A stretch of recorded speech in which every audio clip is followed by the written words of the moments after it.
baby! Welcome to the Pullze Check podcast. Today, we got for you arguably, probably, possibly one of the best podcasts to date. We have probably the biggest update ever. As always, my boy JGOD here vibing out with us, my boy JoeWo, and my boy Isaac. Boys, how are we feeling today?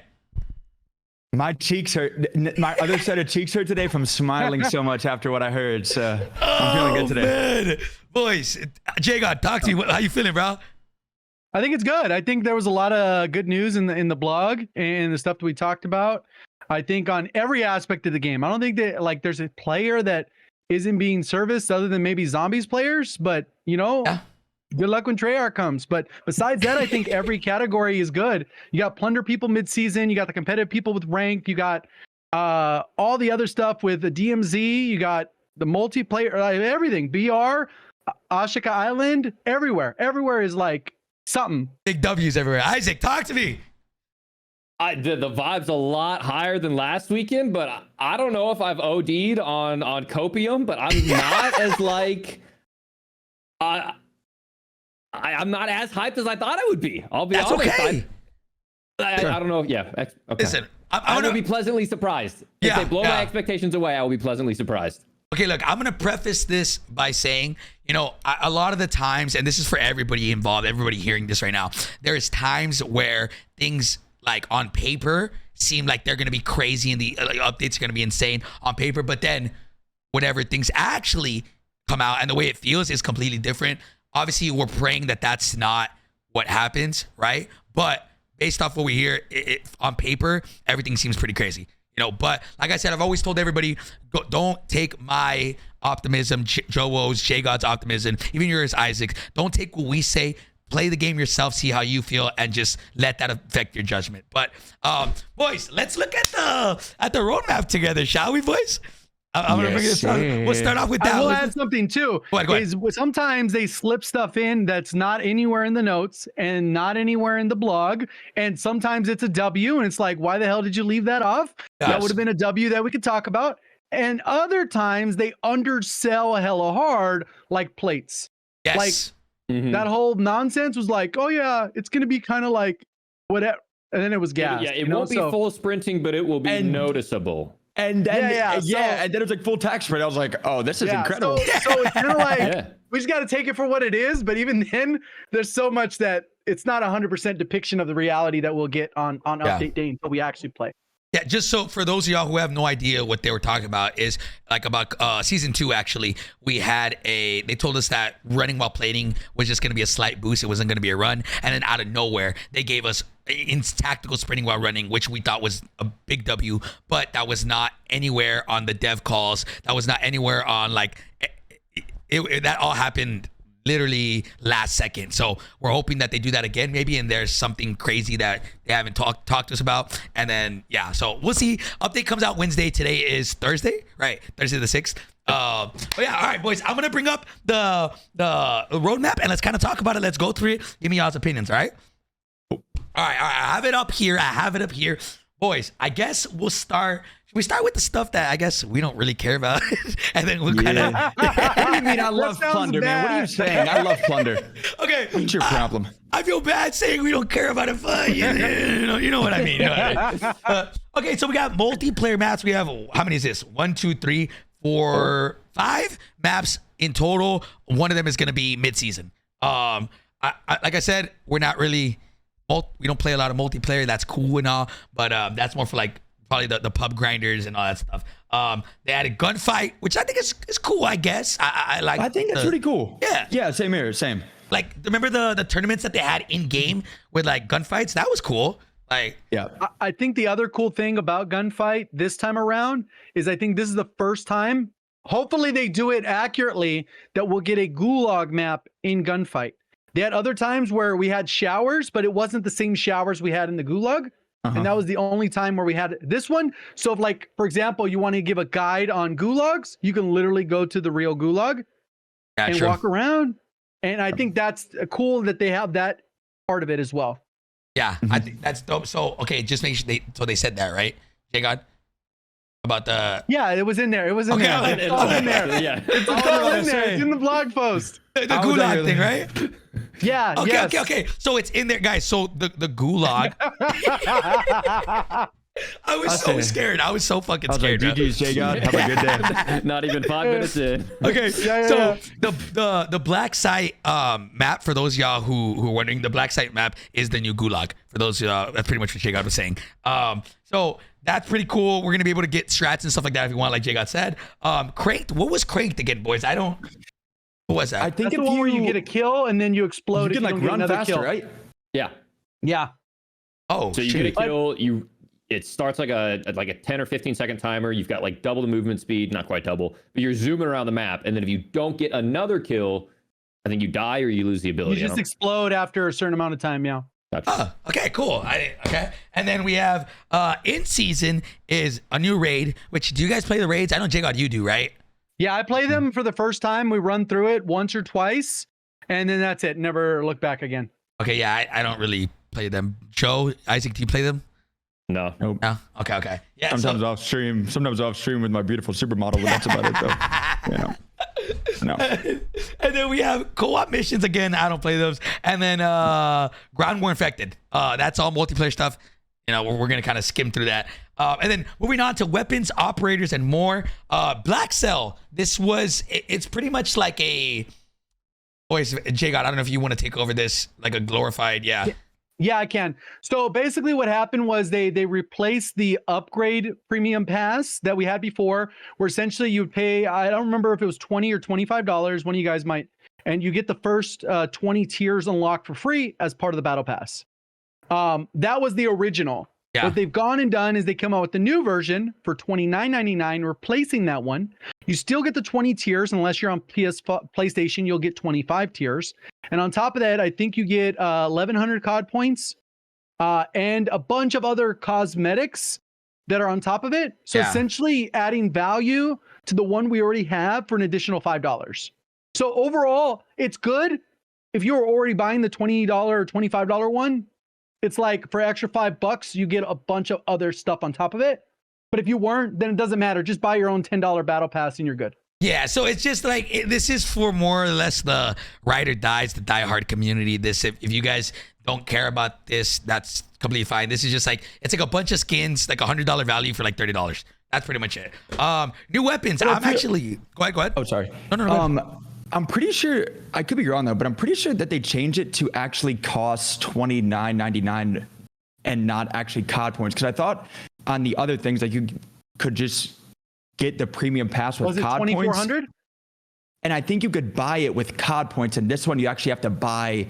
I don't remember. I'm assuming the I don't site. So I remember. feel like, in my opinion, it's cool. Obviously, from all the things that we saw today, it's cool. But I feel like it's gonna go off kind of bad with the Community. gaming community because it's like a cash grab. And I do agree because with the other thing, like I said, I think you could buy it with COD points, the premium battle pass. But with this, I think you have to buy it, and you can't use COD points. So I feel like it's kind of a cash grab, but I don't know.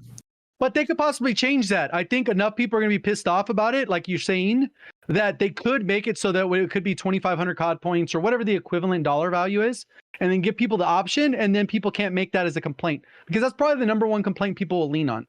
Yeah. Yeah, Well, because sorry. Oh, you're good. They've done that a lot in the past where it's like they make you buy using actual currency. Like here it is. As part of the $29.99 MSRP offering, Blackcell will include over 7,000 COD points of value. So as part of that value that you get the skins, etc., they're also giving you instantly an 1,100 COD points. So that's basically saying like free $11. Okay, so now the $29 costs $18, and you can earn up to 1,400 more. So it's like 2,500 COD points. So now it's a $29 battle pass for effectively $4 plus a whole bunch of free stuff. I get it. It's real money versus fake money. They want the real money, but Yeah. It's just like, it's whatever. Like, I don't really like, if you like it, cool. If you don't need to buy it. It's just kind of like, it's like, yeah. We'll skip over that. Yeah. Not that important. but I think- microtransactions. I think they'll change it. I think they might add it and change it because if feedback's that bad, because then people just won't buy it. Yeah. Like, Yeah. or they're going to shame people who do. Oh, How much And they don't want spend on people doing new that. Skin? oh, Yeah, bro. exactly. All right, forget Blackcell. All right, moving on to the weapons. This is like, I'm really excited about this. Obviously, it's not a secret. Everybody knows the FJX Imperium, which is the intervention, right? Everybody knows that. They can't call it that anymore, but it's the intervention. And listen, I have my theories, boys. I have my theories on this. I feel like it's a pretty safe assumption for this gun with the whole the Irish, what was it called, that LTM, they were doing one-shot snipers. Yeah. I'm not gonna lie, I think they're gonna add one. I think this gun is gonna one shot. I think I do too. based off like all the feedback they got from that limited time mode and how much people loved it, I think it's going to. What do y'all think? Well, they even said in the patch notes today, in the blog post, that this, along with a whole bunch of other things, were reworking how damage profiles worked on snipers or something like that. It says such a crucial change to sniper rifles. Oh, shoot. Change to sniper rifles. Yeah, what else is it going to be? Yeah. But we don't really know. Even if we can go under the assumption that is going to be one-shot snipers for snipers, obviously that would be included in that. But we don't know if it's going to work like at the end of Caldera, where it's specific ranges, maybe only heavy weapons or not. Maybe you need specific ammo, like the incendiary that we had like at the start of season 2 for a couple days before they patched it. We just don't know how to work, but more than likely there will be a system where you can snipe people for one shot to the head at some range or some distance or whatever. I'm excited for this, honestly. I am too. I'm super, super excited because even though as someone who, if I had $1 for every time I got headshot sniped, I'd be like Bill Gates right now, but I don't like sniping, but I know the sniping community and a lot of people love sniping. I think it's gonna be great for the game. I just hope they keep it in more of the skilled way of like, it has to be a headshot snipe, like no like body shot, you get hit in the shoulder, like, but it's like you can tell like I just got headshot sniped for sure, and not like you got shot in the chest and then it was like, oh, you like that counts as a headshot. So I do hope they keep it that way, but I think overall though, even though I don't even like sniping, that's a W for the game. Yeah, I think for the casual community, not even casual community, but like me personally, I hate one-shot snipers. I've been very vocal about that. But I think for people to get like clips, to like if it makes the overall community happy, I'm all for that. Like who cares what I think? Who cares what any of us think? If it makes the overall community happy, I'm down. As long as it requires some form of skill to get a one-shot like headshot, then I'm all for it, right? So we'll see. I'm excited for that. Then they have the Cronin Squad. I'm assuming, from looking at this is gonna be like a marksman rifle. Is it? That's what it looks like. Yeah. Yeah, it kind of looks like one. We haven't had any like. I was super excited, right? Because when I look at this, I think it's like a Desert Tech MDR, kind of like a bullpup rifle. And usually bullpup rifles are really fun to use in game.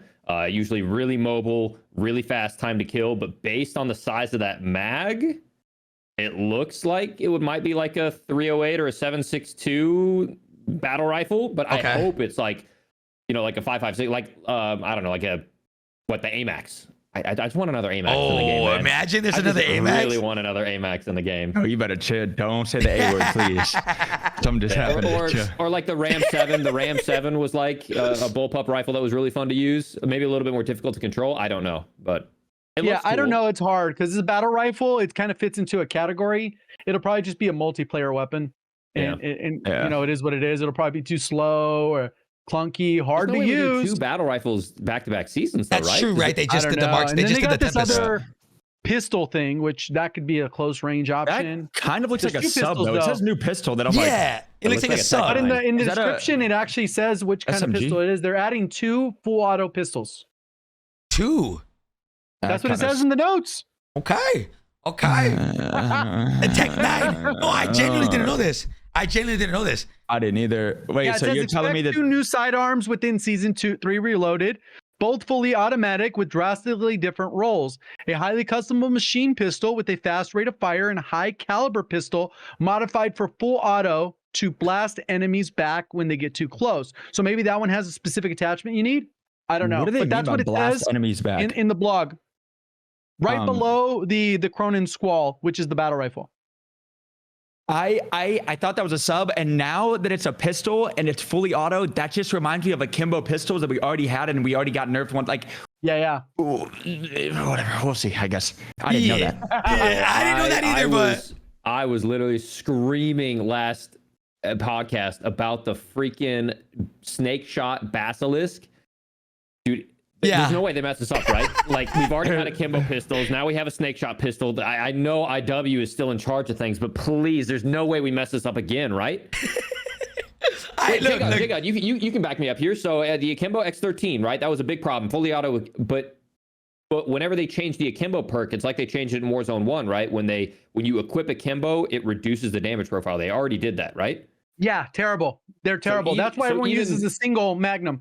Okay, yeah, which needs to be nerfed in itself. But at least with this, even if it is akimbo, it effectively should be another X13 akimbo. Because the akimbo perk has been nerfed overall, it should be less effective. Yeah. Okay. So there's promise to that. The guns have to be the balance because the akimbo has already been balanced. It also depends a lot on mag size. That's like the biggest variable with these things. Yeah. It's not like you're going to be rocking with 40 mag pistols on each. So maybe if they're like 12 each, fully auto, it's like, okay, cool. What the hell are you going to do? Shoot one person? And that's it. So, I mean, there's variables to it. We'll see. The great thing, too, is every time, and I die all the time, and now I'm like, yo, I need to make a class that has a pistol on it, because if there's ever an end zone that's in the water, everybody can't shoot anybody, and that gun is good, and there's an end zone that's like in the water, and it actually is solid, that'd be good.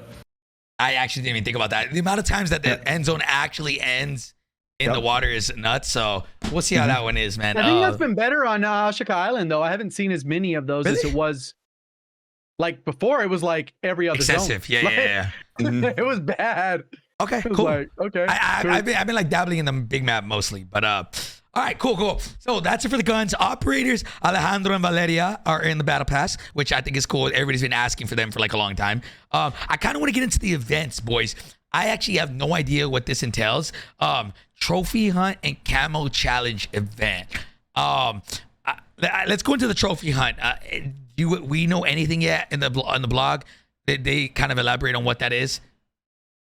Yeah, they said, be ready to unleash your inner competitor by taking part in the trophy hunt event for season 3, beginning 48 hours after launch. So it won't be there right away. You have to wait a couple days. So it'll probably be like over the weekend type thing. Okay. During this event, it'll probably start over the weekend. Every player will drop a trophy, a small decorative challenge coin, whenever they are eliminated in any mode. So it's multiplayer. It'll be like the little icons that we had before, the little blue and red, the end of Warzone 1. That's my guess. Okay. It'll be something like that. Yeah. I think it'll be something like that. I remember that. I think it'll be something like that, but I don't think it specifies. These trophies can be earned by performing specific tasks, such as opening supply boxes. So they're going to be everywhere. These trophies can be exchanged for items shown in the event tab. So I think it's going to work very similar to like a battle pass style system. We're going to get these tokens specifically for this event. And once you've accumulated enough, you could pick whichever ones you want in any order. Or maybe it'll do like the grid system like we have with the current battle pass. So either way, it's just content, and you'll probably get most of the stuff organically. Okay. And there's probably a couple cool blueprints or something in there. All right, cool, I guess. And then after that, we have, okay, boys, we all agree. I've been saying this camo challenge event. I don't know what this entails. This is in season, but I feel like everybody watching this, give me your opinions. Do you feel like we need another camo to grind for? In 2019 Modern Warfare, mid game, we had Obsidian to grind halfway through the game, and that like it almost was a breath of fresh air trying to grind for that. I feel like now Modern Warfare 2023, right? I feel like we need another camo to grind for, some type of Obsidian, I don't know. Yeah. 100%. And when I saw this, it reminded me of, for my OG, COD Black Ops 4 Blackout grinders. They had an event for, I think it was towards the end of the game, where you could pick up paint cans across the map, and then you could use those to like have really cool camos. It was kind of cheesy, but you could actually like, and it was so bad. I saw people doing like 8-hour streams collecting cans. And that's what this kind of reminds me of. But you could use the paint cans to then buy cool camos in the game. I don't think it'll kind of like go down that path, but I think that's cool though, to just have more camos in the game. It kind of seems like that. I don't know. But at least with this, you have to engage in the game, right? In Blackout, the problem was you had to get paint cans by running around the map. And when you killed someone, they didn't drop their paint cans, or at least they didn't drop a whole bunch. And so people were avoiding gunfights to get paint cans, whereas this cans. You have to kill. If any dev is listening, please, we made this mistake with Warzone 2, make it auto pickup, right? One, that way we don't have to square to pick it up, so that way it's sitting on top of our loot. Now we can't pick up well, I guess we don't have satchels anymore. But either way, make them auto pickup. And don't make them have an ambient noise. If they have like a little, back it's gonna cover all of our footsteps. Please have no ambient noise. Okay. So what I'll say about this is I think that it's good for them to do this seasonally, because then you can have like an inventory of seasonal camos.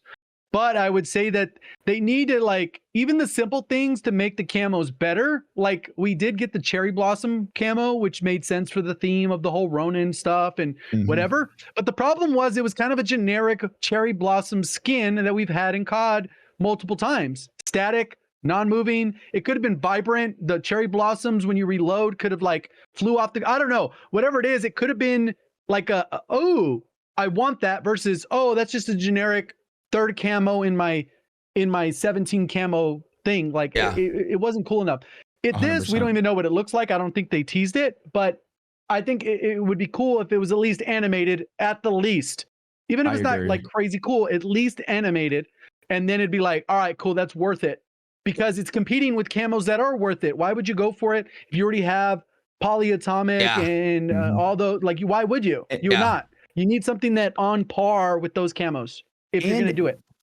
Plus, even though it sounds cheesy, man, that stuff really does matter a lot. Having cool camos in the game for your guns, for your characters, for your skins, even though everybody's like, fix the game before like you drop cosmetics, obviously, but cosmetics for a game actually matter a lot to have cool camos that you can rock. Because if you're playing the game, you're obviously trying to have a cool character. You're obviously trying to have cool guns, charms, things like that. That stuff matters a lot. And to just drop like basic camos, just like you said, doesn't help anybody. It's pointless. And then it makes these in-game events like basically nobody wants to do it. There's no point. Yeah. Well, and it's two different teams. You have a dev team, and you have like, you know, the people that are actually working on the code or the servers or whatever you have. They're all totally different teams. So we can get badass cosmetics and still have the exact same amount of people working on the fix the game aspects. Yeah. Good example, Skynet camo. I thought the Skynet camo could have been cooler, but the fact that there was, like you mentioned, a limited time slot, badass skin that looked better than some of the other skins, mastery camos, that was a flex that people like to rock. That was the cool. Iron Trials one, right? Titanium Trials, 25 wins or something. You needed 25 wins. That was I OD. love that. I love that was OD, bro. Things like that is awesome. Like, nobody had that unless you were like pretty good at the game, and which is, I think they need more stuff like that. Even that, it doesn't even have to be like if you're good at the game. It just needs, okay, if you grinded for this, okay, you should get a reward for it. But besides the point, I hope one of the devs are listening. I really hope we have really good cosmetics, because I'll be honest, up until this point right now, cosmetics have been horrible in my opinion. I feel like they're not really worth it. I agree. But we'll skip over this. Speaking of bundles, there's the bundles on there. Again, don't really like care too much about the bundles unless those cosmetics are reactive camos. Then that's dope. But we'll kind of skip to that. I see the World Series of Warzone there, which we'll get into in a bit. I'm gonna skip over that. We'll come back.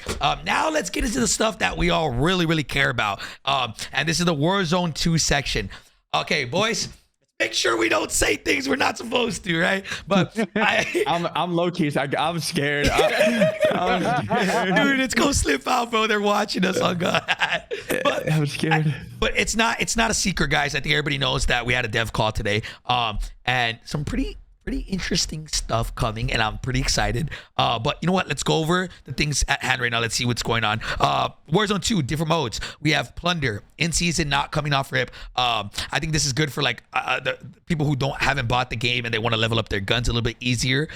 Definitely Plunder's good. I never really played Plunder, but many of y'all do. I know a lot of people have been asking for this, right? I think Plunder's a huge, like, big thing, and it probably gets overshadowed because of the thing you just mentioned with the leveling. But there's sometimes you want to just test a build, and obviously like people that are very talented like you guys at the game, you get your loadout every single match. You get to actually test it in a practical setting. The average people are not even getting their loadouts from the buy station for 2,500 cash. They don't get to try out their gun. They don't get to try out this build. And the firing range just doesn't cut it for 100-meter shots when you're trying to shoot for zero recoil. So that is one thing. The other part is I think that the players that typically play Plunder are actively playing DMZ as an alternative, not because it's similar in any way, but it is an alternative over to the BR where they're going to just post up and live their Chris Kyle fantasy and snipe from the rooftop and live there. And I think that'll actively improve DMZ from that aspect too. So I think there's a lot of different elements with it beyond the XP, beyond the testing weapons. It's like the whole thing. Because it's actually crazy is how many people, like, it's wild how many people actually play Plunder. Like, I've seen comments on like YouTube videos, things like that, of like, they got to bring back Plunder. And then like there would be times I would play like a stream challenge, and like people are commenting in the death comms like no way, like they're locked in, and I'm like, wow, this community is different. So yeah, I'm glad it's back, to say the least. It's good. So, and then all right, here we go. Here's the, you know what? We'll skip it. Massive Resurgence. We'll go Massive Resurgence. We'll go. Don't worry, we'll get to Warzone Ranked now. Massive Resurgence, boys. Actually, this has not been a thing, right? Massive Resurgence. They've done like normal Resurgence on Caldera, but no, that's like too much. That's crazy. I'm actually like this. I normally don't like a lot of like random LTMs, but I feel like Massive Resurgence might just sneak up and be like a dope ass fucking mode. For those y'all wondering what this is, Massive Resurgence, it's pretty much regular Resurgence with a timer and everything, but just on the big map. Like with 150 people. That's craziness. People are going to be dropping 100 bombs. Yeah. Well, keeping in mind too is like the map is so big that you can have like one person anchor the entire match. Oh my God, I didn't think about that. And then just respawn like, people just stay over alive, and over dog. and over. Go hide. Yeah. Don't go anywhere. Go tread water at the edge of the map. And set somebody on a light post. Yeah, I think too that with this mode too, they could trying out like 175 players, maybe 200, and like test it out to see long term, like how many players could they put on that, and then have even crazier things. Like yeah. So one thing people did mention is like, can the servers even handle it? Yeah, so we'll see about that. It's gonna be a big one. I think that's a big question right now. Is I mean, honestly, the last couple of days, the servers I feel like have gotten horrible, and I don't know what's going on right now, but the servers are really bad, like really bad. I'm hoping that gets fixed by the time Wednesday the updates released. But that happened recently, because I've seen that pop up a lot recently. Yeah, for like, me in the yesterday, past couple days, like what did they do? No idea. But it's been really bad the last couple days. I heard all the complaints, and I'd never experienced it all season. I went to play last week, and it was like the lobby was running at like 90% speed. Yeah. It was weird. It felt like everything was in slow-mo, more than it already is, but it was bad. Agreed, bro. But hopefully, I think Massive Resurgence could be a dope game mode. I think from what it sounds like, it's going to be really fun. We'll see, right? And then here we go, boys. The thing that everybody's been waiting on is Warzone Ranked. I've been saying it. I did not think that Warzone Ranked was going to come out at launch of season 3, and I'm actually very, very happy that it's in season. I know a couple people in the chat might not agree with me, but in my opinion, Warzone Ranked in season is perfect because they just announced it like a month ago. Like, we have to make this perfect. Warzone Ranked has to be perfect, and when it comes out, I hope it's literally flawless and like all the kinks are ironed out. So in my opinion, I think mid-season is perfect, gives them time to really like make sure that Ranked is really good. So boys, talk to me. What y'all think about Ranked? I'm so excited to finally have something to play for. Nukes are cool, nukes are great, but to actually hop on and have something to play for, a stat, I'm assuming they'll probably have a top 250, top 5, who knows? But they'll actually have a mode to play for, a thing to grind. And like you said, having it in season, where when this brand new season drops, we know the servers will probably be bad. There'll probably be some broken stuff, there'll probably be a lot of broken stuff like every other COD season. Every time it drops, there's always problems. I'm so glad that's coming out mid-season. They can fix all the problems, get some of the guns balanced, all of that, drop Ranked, and I think it's going to do a ton for the game. Isaac, talk to me, baby. I'm trying to see. I know I've seen it on the timeline on Twitter. JGOD, back me up here. Has there been any official word about custom rule sets? No, the only thing they mentioned was on the World Series of Warzone website. And the only thing they addressed is that vehicles will not have turrets and there will not be a heavy chopper. That's it. And then further on in that sentence, they said it would match future ranked rule sets. Correct. Something along those lines. Yes, but they didn't specify anything else. So purely basing it off of speculative. That and only that. Yeah. Yeah, it's all speculative. Ranked rule sets? What? So yeah, here, let me bring up one of the posts that, like, one of the blog posts. While you're grabbing that, oh, you already found it or no? Yeah, go ahead. Yeah, I was gonna say the only disappointing part about it, because obviously it is huge, is that there isn't a solos option. Like For ranked? Confirmed? Yeah, I kind of don't. Yeah, Well, it did says they it say right playlist? there. It says assemble the trio and prepare for the road to top 250. I'm glad I it's figured it trios. would only I'm release glad in it one is. mode. And I'm glad it's 250 trios. At first, I think solos It's not should be the next thing divisible they add. by 3. Say that again, sorry? It's not even divisible by 3. So What if do you you mean? just roll, I mean, obviously it's individual top 50, 250, but it's not like if you're like, there's going to be Oh, I people see cut what you're off saying. from their, like, Oh Cut yeah. off from their homies. Oh, I see what you mean. But I think I would Trios is imagine, and we legitimately don't know this. I imagine it would be individual performance, just like an Apex. You may be on the same squad, but everyone from the squad should not be getting the same SR. Yeah, if yeah. one person's popping off and he's just carrying 2 other people, they don't deserve the same amount of SR as the guy that's getting all the kills. Yep. You could Yeah, have hopefully they drop something about that. Points. probably like, I think the second, after the first week of the season, I would imagine they'll drop something because then they'll hype it up. It's like way too early from the hype. It's just like 4 weeks out or something, like if it's coming out mid-season. For No, season it's gonna be 3.5? mid-season, so it's gonna be a month, and so probably 5 It's a weeks month, from now. right? Okay. Have we like- confirmed this is an 8-week season? No, we don't know for No. sure until the But season it's- starts. Okay, Isn't I it need to see always the 8 timer. weeks? It's usually 7 to, well, the first season was like a year, but the other ones. No, not but this wrong. one, I think the last one was about 8 weeks, so I think this one will probably be 8 weeks, and then we'll have like probably halfway through, so probably 5 weeks from now we'll get ranked, and probably like 2.5 weeks from now we'll actually get like information on rules or Scoring whatever. rules. That's what I would think. Yeah, I'm Yeah, so it's a excited long for ways that, out. man. I'm so excited for that. And think about even not just like creators, everything like that, even just casual players. Look at Modern Warfare 2. And again, I don't play pubs, but look at how much Modern Warfare 2 as a game has grown because of ranked. I have people that don't even know about streaming gaming that play Modern Warfare 2 ranked. And they're like, yo, I've been loving playing with their friends, things like that, teaming up and having something to play for. That's going to make especially Warzone GOAT, because there's people that have been playing Apex for ranked, been playing other games because they have something to play for. And now they can have their 3 friends and actually go play the game Warzone that they've always loved and have something to play for now. That's such a W. And grind. Such And a grind. W. Yeah.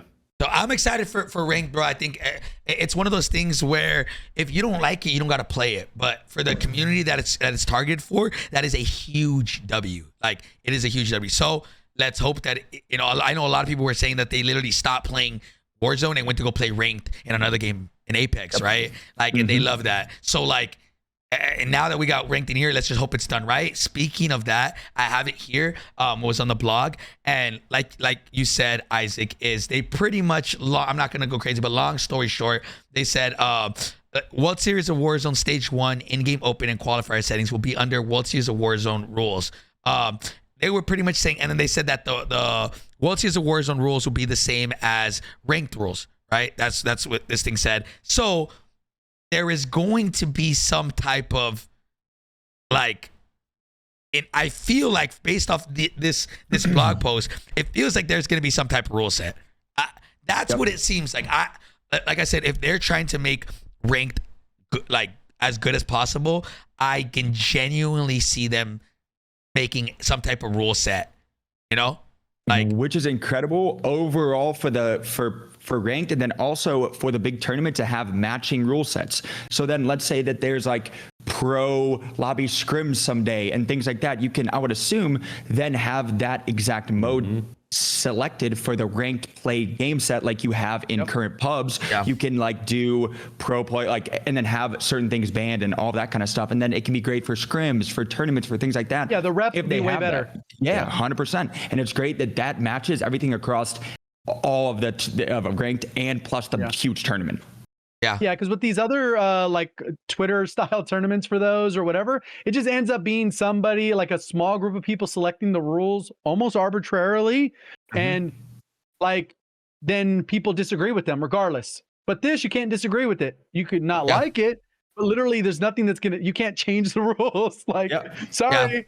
You know, so it's totally different than whoever's running a tournament where people can have wiggle room or, oh, you picked up a shotgun nonsense or whatever. It's just BS.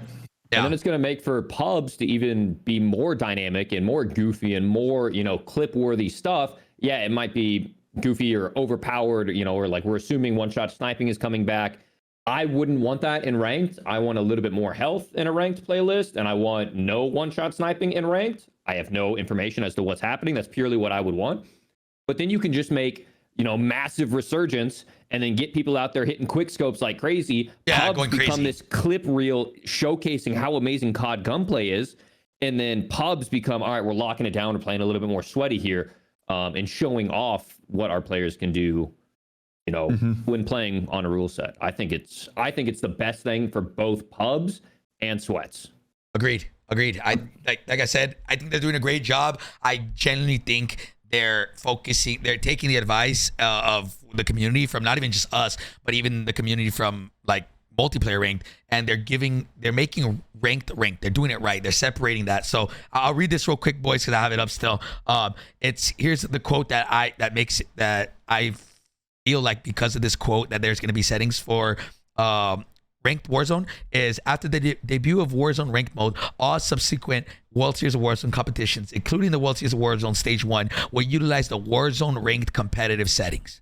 So just so everybody's so everybody knows, I found the exact quote from the blog.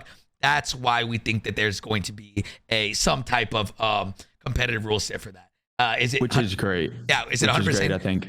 Confirmed? I don't know. I don't want to say that, but it's looking very promising. So, and then obviously we know that Treyarch is leading that, and obviously Treyarch is a huge W, right? So let me go ahead and bring back up the blog.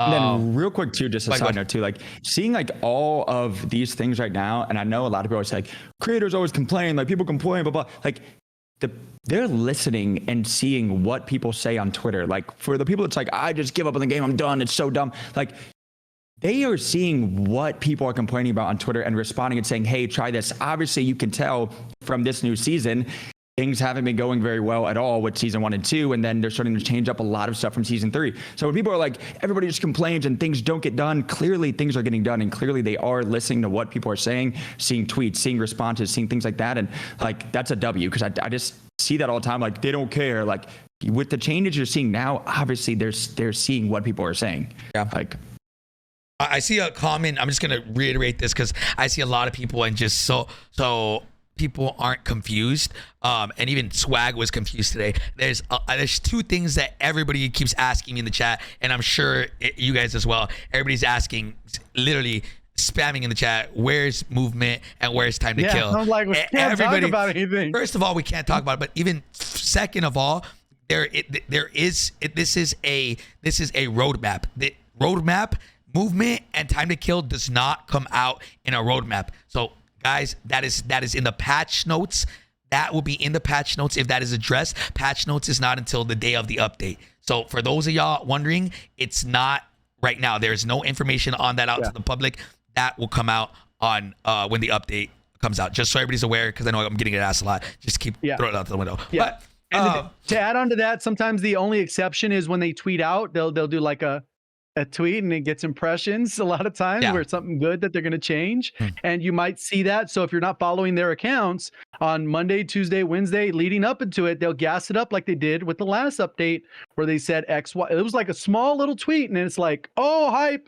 And it's to build up hype for that. So I would expect one of the studios to say something about weapon balancing, the sniping, the little line that they put in there about those things, and maybe even movement. And they might even be like, message like where it's kind of like not obvious, but everyone knows what it means. Yeah. One of those. Like you only have one shot to, that. Yeah. You know what I mean? Yeah, exactly. So it is what it is. hopefully there's something between now and the weekend and even Monday or Tuesday. They release something to give us kind of like a little taste, you know, a little salt poppy taste, you know.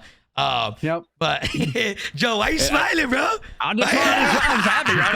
Hey, why you smiling, bro? You're talking about moving that I've been calling me. I'm smiling, bro.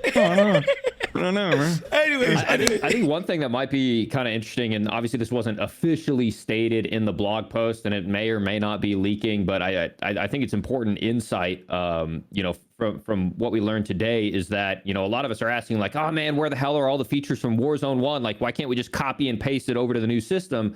And we're kind of given some insight today as to, because it is a new engine, and a lot of times it doesn't feel like it, a lot of times it does.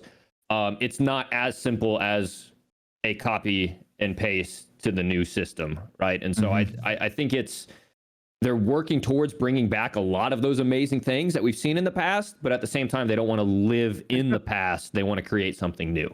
And so I think that was not necessarily leak or intel that we heard today, but just like a really cool insight into their philosophy and also into some of their internal struggles that ideally AAA developer, 3,000 developers, like it, you know, we would hope it would all be done instantly, but we're heading in the right direction.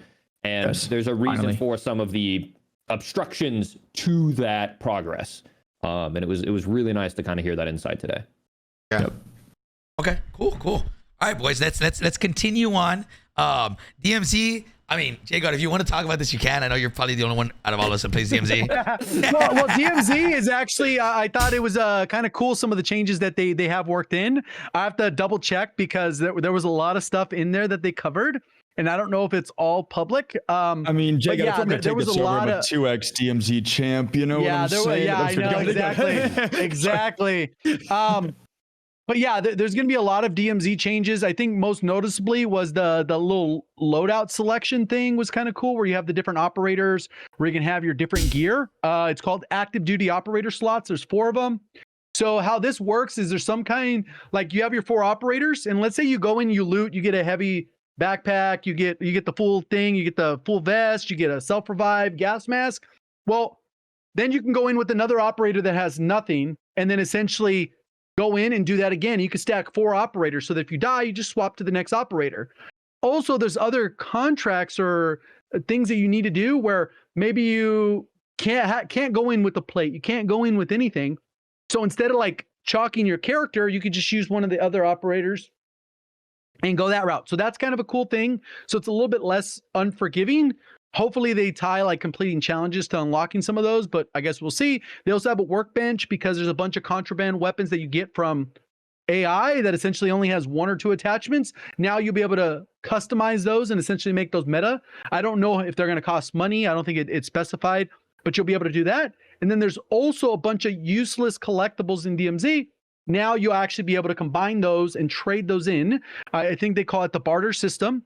And you essentially trade those in for another unique item, which could be part of, I think, a new faction or new challenges or whatever they're going to be adding with this. So I think it's cool. More content, especially since I know a couple DMZ creators.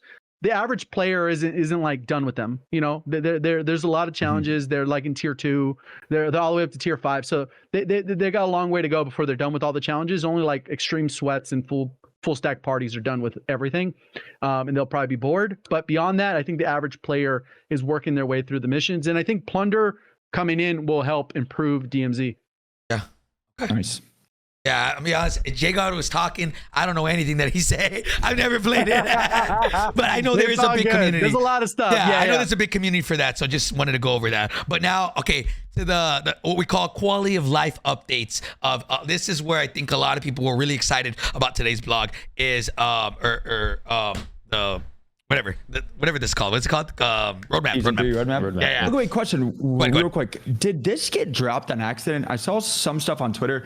Was this supposed to drop today? Yeah, because it just released early. Like it released like an hour or so early. Talking about this, right? Roadmap. Yeah. The roadmap, it just released I think Latin America Twitter for Call of Duty accidentally tweeted like an hour earlier. Oh, something like that. Yeah. That's what happened. Okay. Yeah, it was probably a scheduled tweet, and the guy got the time zones, or whoever runs the account got the time zone off. That's how it goes. So This, boys, this is what I'm saying is, look, like, I've said it before, and it's like everybody, it's not a secret, right? Raven Software has stepped in and helped with this, and now there's a lot of teams. I don't know exactly who, but obviously Infinity Ward, Raven Software, probably so many other studios kind of helping now, and we're getting the quality of life changes that pretty much made Caldera bearable. My boy year. Ted. Shout out Ted. I'm naming my firstborn child Ted. I don't care. I'll die this. So and co. Sorry, Ted and team. But Ted and team. my boy Ted. I'm naming my firstborn Ted. I don't care. So right now, because if we see this, let's talk about the first one. Redeploy drones. Redeploy drones. I've said it. We had this conversation last week, right? I said literally redeploy drones. I feel like it did not have to even be in a Sheikah Island. Like, great, it's fine, it's in there, but I don't feel like it was like, oh my god, it needed it, because the Sheikah was really fast. What game mode definitely needed was the big map. The big map absolutely needed redeploy drones. I'm glad they're back. I hope they take this a step further and add portable redeploy drones. That would be sick. But like, that's the next step. That's got to be the next step, right? Because it's like, easy to just simple evolution of it. What's that thing called, the bomb drone? I don't know if it's easy, but hopefully, exactly. Like bomb drones, bomb drones, you open the thing. Like, I'm assuming you can do a redeploy drone where you like open it up, throw it, and it just like an animation. It should work. I feel like it's easy. I'm stupid. I'm so excited for this too, because vehicles, besides the one vehicle, the #ad Hummer, but besides that, every vehicle is like, there's such a pain, man. And this is going to help just the pacing of the game so much, because obviously, like I said, taking a car is ridiculous. Like, it takes forever to get in the car, drive around. It's horrible. Speed of them. This is going to speed up everything so much. And again, this isn't even like only sweats wanted this. You can still sit in your building. You can still do things. This doesn't cater to only sweats. You don't have to take this, but if you want to, you can. You can speed up the pacing of the game a lot, and it's going to help a ton, I think. Yeah, it's gonna, especially with the whole like I know it's been, they've already said that they want to speed up the big map, and this is gonna help that tremendously, right? New Gulag map. We already talked about this, right? We talked about one quick add to the redeploy. Obviously, they function differently than they did in Warzone 1. Okay. They're not just stationary around the map. They're going to move with the zone. Obviously, they're going to disappear after a certain set number of zones, like they do in Sheikah Island. I don't think we have any details on that. I would assume they're going to function the same, where there's going to be probably more than 4 per zone. That's how they have it in Sheikah Island. They have it where it's only listed as 4. And then as time goes on, if they get blown up, they restock after a minute, and the zone collapses. And then once zone 4 happens, they just disappear. Yeah. These, we don't have much detail on it. So if they're going to be like 10 of them, or they're going to be one at every other POI. So there's a lot of unknowns with it. I think it's still going to be cool, but it'll be nice to get more information, at least on how those will function, since they do not function like the balloons in Warzone 1. Yeah, where you can just throw them and they pop up and stuff. Hopefully they find a way to obviously make them. I will say, I think they're incredibly slow. I don't know if you guys on a Sheikah using them. I still feel like they're really slow. I'll still obviously use it, but I definitely think it can be a lot smoother. New Gulag map, boys. We already talked about that. That is on the roadmap. It is right here. It's called Blackcell. And I don't even know how that looks, but I'm excited for what do you think about it? I don't know. I think this Gulag, I think the gameplay of this Gulag was the best ever. And I want to reaffirm when we're doing things right. The gameplay of this was the best ever. You had only ARs, only SMGs, and snapshots. He's not talking the map. Okay. Joe is the side. No stuns, no flashes. Like, the gunplay and the fact that there are no stuns, flashes, gas grenades, none of that corny stuff. I want to reaffirm good behavior. The map, ass. It was literally head glitches everywhere. And the only movement mechanic you have in this game right now is snaking. And so, like, dude, that map on customs, I'm getting slammed. Like, it was the double head glitch. I was about to say, yo, I know Isaac can just move. I was like, yo, congrats on the Pine Park sponsorship before gassing up the Gulag map. I was like, what? But yeah, that thing was horrible. But the game facts though, the ARs, SMGs, I love that, and not the stupid deagles and all. Like, no, like I'm so glad. Well, even looking at the image of this thing, it looks kind of like the gunfight map from Modern Warfare 2019, where it kind of has the 2 crates, the little stairs that go up in the middle, and there's a platform, but it doesn't have that stair section. That's how it kind of looks. where the two things, and there's a little box you could jump on, the heady. King. You can see the king. So that one, that's what it looks like from that perspective. At least kind of but it looks tighter as well. Like it's designed for a one-on-one, not a 2v2. Like, so if you were to jump onto that head glitch that we see in this picture, I'm not sure if Hector's showing it. Looks like your knee, you'd be your knees. Yeah, which be picture are you guys talking about? This is the head glitch, not this is the head glitch. It's scrolled down, it's right below where if you look at Blackcell, it should be on the, it's in the blog. Right above shipment and right below alley. Introducing the map rotation. Let me... I have so many tabs up, boys. Just go into it and Control F, last duel, DUEL. It'll pull you right to it. Oh. Okay, got it. Good call on that. You know, I just found out what Control F does. Wait, what? I actually just found out what that does. So yeah, okay, I see. It kind of reminds you of like Star Wars for some reason. Hey, I can see it. But yeah, that head glitch that I'm talking about, if you mantle up on top of that, you are getting blasted. Like, this one, yeah. Mine's different. Wait, do you have the secret one? No, on my blog. Watch, I'll copy it and I'll put it in Twitter. Oh, my man has the secret code. I think because blog. Raven does one. I think Infinity Ward does one. I think that's where the thing comes in. So here's the one I have. This is what I'm talking about. It has a different perspective vantage point. It's on Twitter. Okay. Oh, you have like oh my God, this is way better. Hold up. This one's sick. Yeah, I think they gave two different perspectives. I think one of the blogs was from Raven and the other one was from Call of Duty or whatever. Oh, okay. They said that's a really leak. good This is on the Call of Duty site. They said W leak by JGOD. Yeah. I know, right? Yeah, exactly. But you see that the vantage point, you could see it from where you load in, basically. Yeah. You would assume you'll load in right behind this little two-piece. I actually like this. It's actually dope. But I feel like it's going to be... It kind of looks large. I can't even lie to you. It's big. It's big. There's going to be someone that just runs into that building and sits in a corner, and you're going to wait to capture the flag. Yeah. Yep.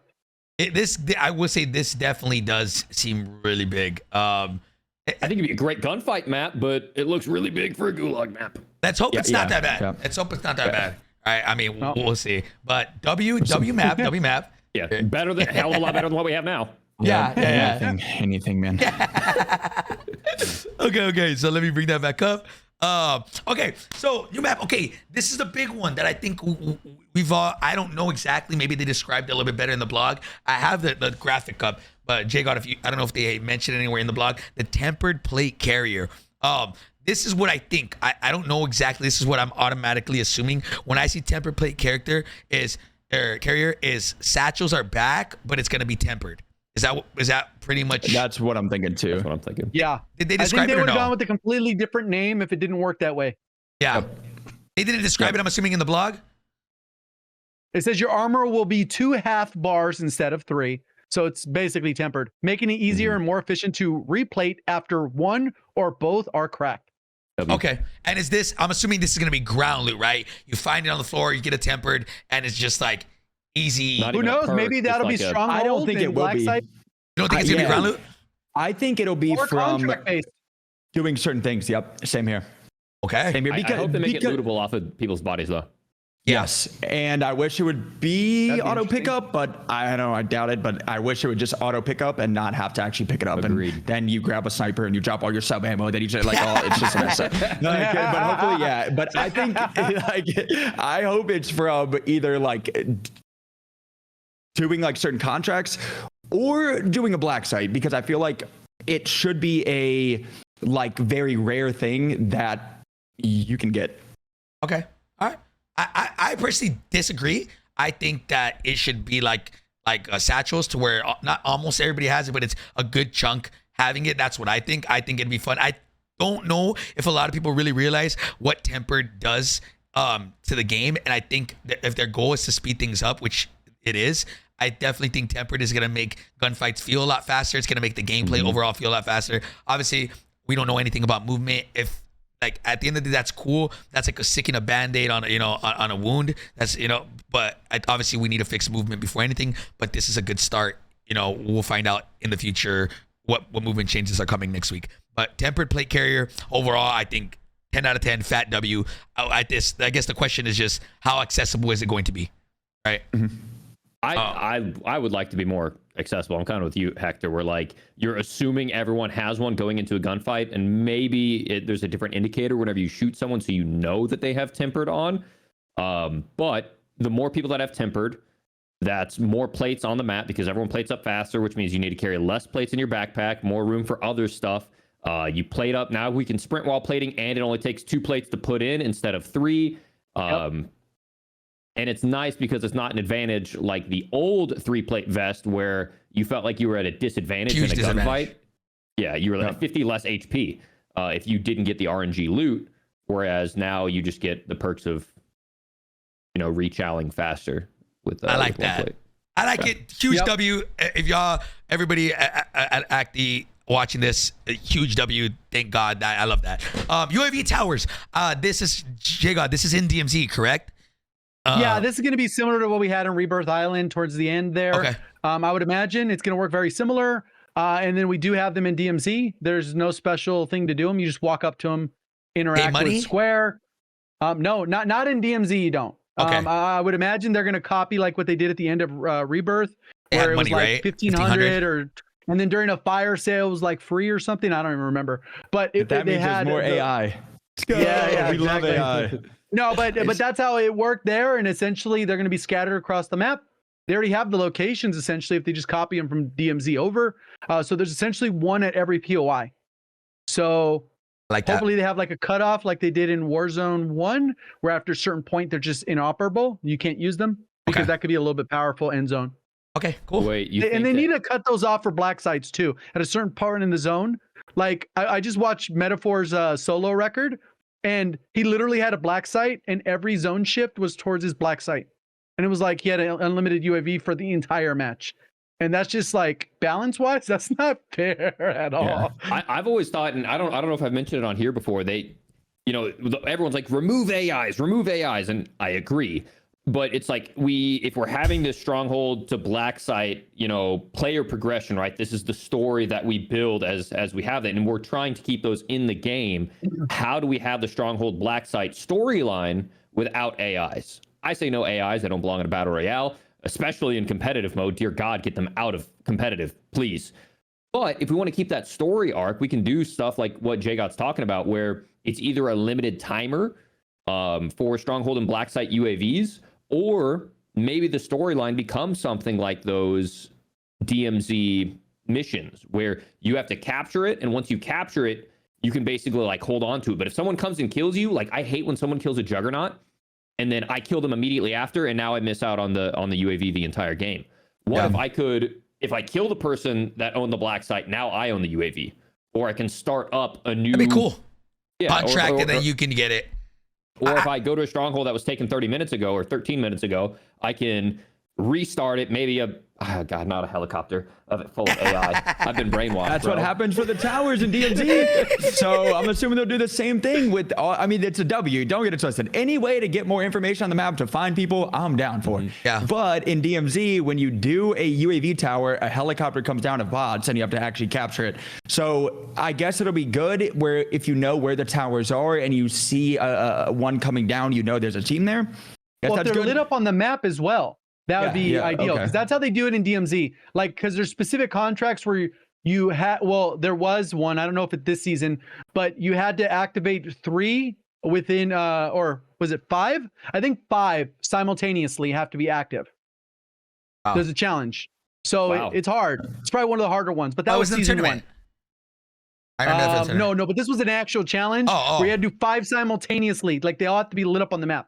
And you would know when people were actively going for those because it'd be like UAV active or whatever. Okay. So So I mean, there should be counterplay. I think strongholds and black sites should also be lit up for while they're active. Because how else are you gonna know? Yes. Oh, I'm just walking to this guy's UAV. Yes. Yeah, I agree. So there should be counterplay. I mean, it should go both ways. Like obviously you take one, you should get rewarded, but for the entire match, I don't know. Yeah. But that's a whole other topic. UAV towers, I think it's W. I think it's cool. Quick little thing here. So you guys are saying it needs to show it, right? Or you're saying it is? Like they do have a way to show that it's on. In DMZ, it currently does show when somebody activates one. It's lit up as white when it's unoccupied, unused. And then when you activate it, it turns red for the entire lobby to see. And it stays lit up for about 1 minute. The balancing may be different in Warzone, no. Okay, so Royale and Ashika Island. They put it in the blog. Somebody just copied and pasted into the chat. They said a quick word of warning to those ready to punch into every tower on the map. Operators will receive an audible notification when a UAV tower is activated, and the icon for active towers will be visible in red on the TAC map and overworld. Okay, so it's copying what they did. I mean, I skimmed that part when I read my notes. Okay. And I really hope that they take that over too, like you said, to every single black site and everything like that. Because again, like you said, you don't know which or like where that is at, and then you'll die and be like, how did they know that I was there? And they've been just sitting on their black site the whole game, and you have no idea that there was one there. And I hope that they change that to be like either gray or something like that, that it was completed and it is already done and it's in that area of the map, because that's super annoying. Yeah. Honestly, it's like anything they're doing, anything to find people, I think it's a W. Overall, UAV towers, amazing. All right, going into the two things that I think I'm most excited for, in my opinion, but it's in season, which I'm sad about, but at least we know it's coming. Deployable buy stations. So, boys, all right, what are y'all's thoughts on deployable buy stations? I think this, thank God, I've already said this so many times. Buy stations, I feel like there are none all the time. And how are these going to work? Deployable buy stations. Think about it. Are the deployable buy stations going to have like UAVs as well in there? And are they going to be stock like exactly the same? Like this is a huge W. It's going to speed up the game. Talk to me, JGOD. What do you think about deployable buy stations? I think it primarily becomes a bigger issue because there's not enough not enough buy stations currently on the map. Hopefully they're going to address some of that stuff with the new season for both of the maps. So they're not going to be like as much of a need, and it'll be like, oh, I found a buy station. Cool. Like instead of thank God I found a deployable buy station, you know? Yeah. I think there's two different feels with that, where it's cool and it feels like, should I pick that up or should I pick up a armor box? It should be like neutral, but it only would have so much value if there wasn't enough buy stations. So I think if they address one, it should be like valuable in the loot pool, but not like, thank God we have to pick this up. It's worth like, 100,000 cash. Like that's the value you have for a portable buy. So I think as long as they get that situated, it'll be good. Okay. What you think, Isaac?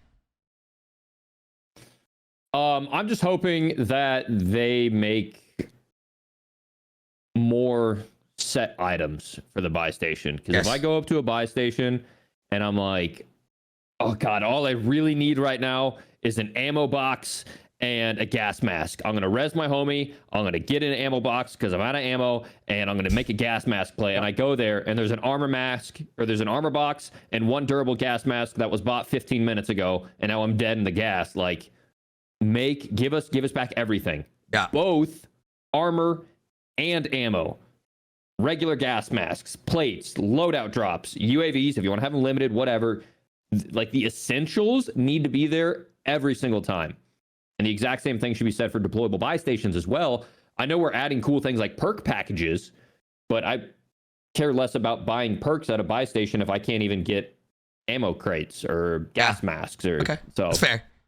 I think it's a W. I'm excited for it. I just hope they bring back everything that we had from the OG Warzone 1 static buy stations. And then you can buy tacticals, lethals, and whatever you want on top of that. Yeah. Joe, talk to me.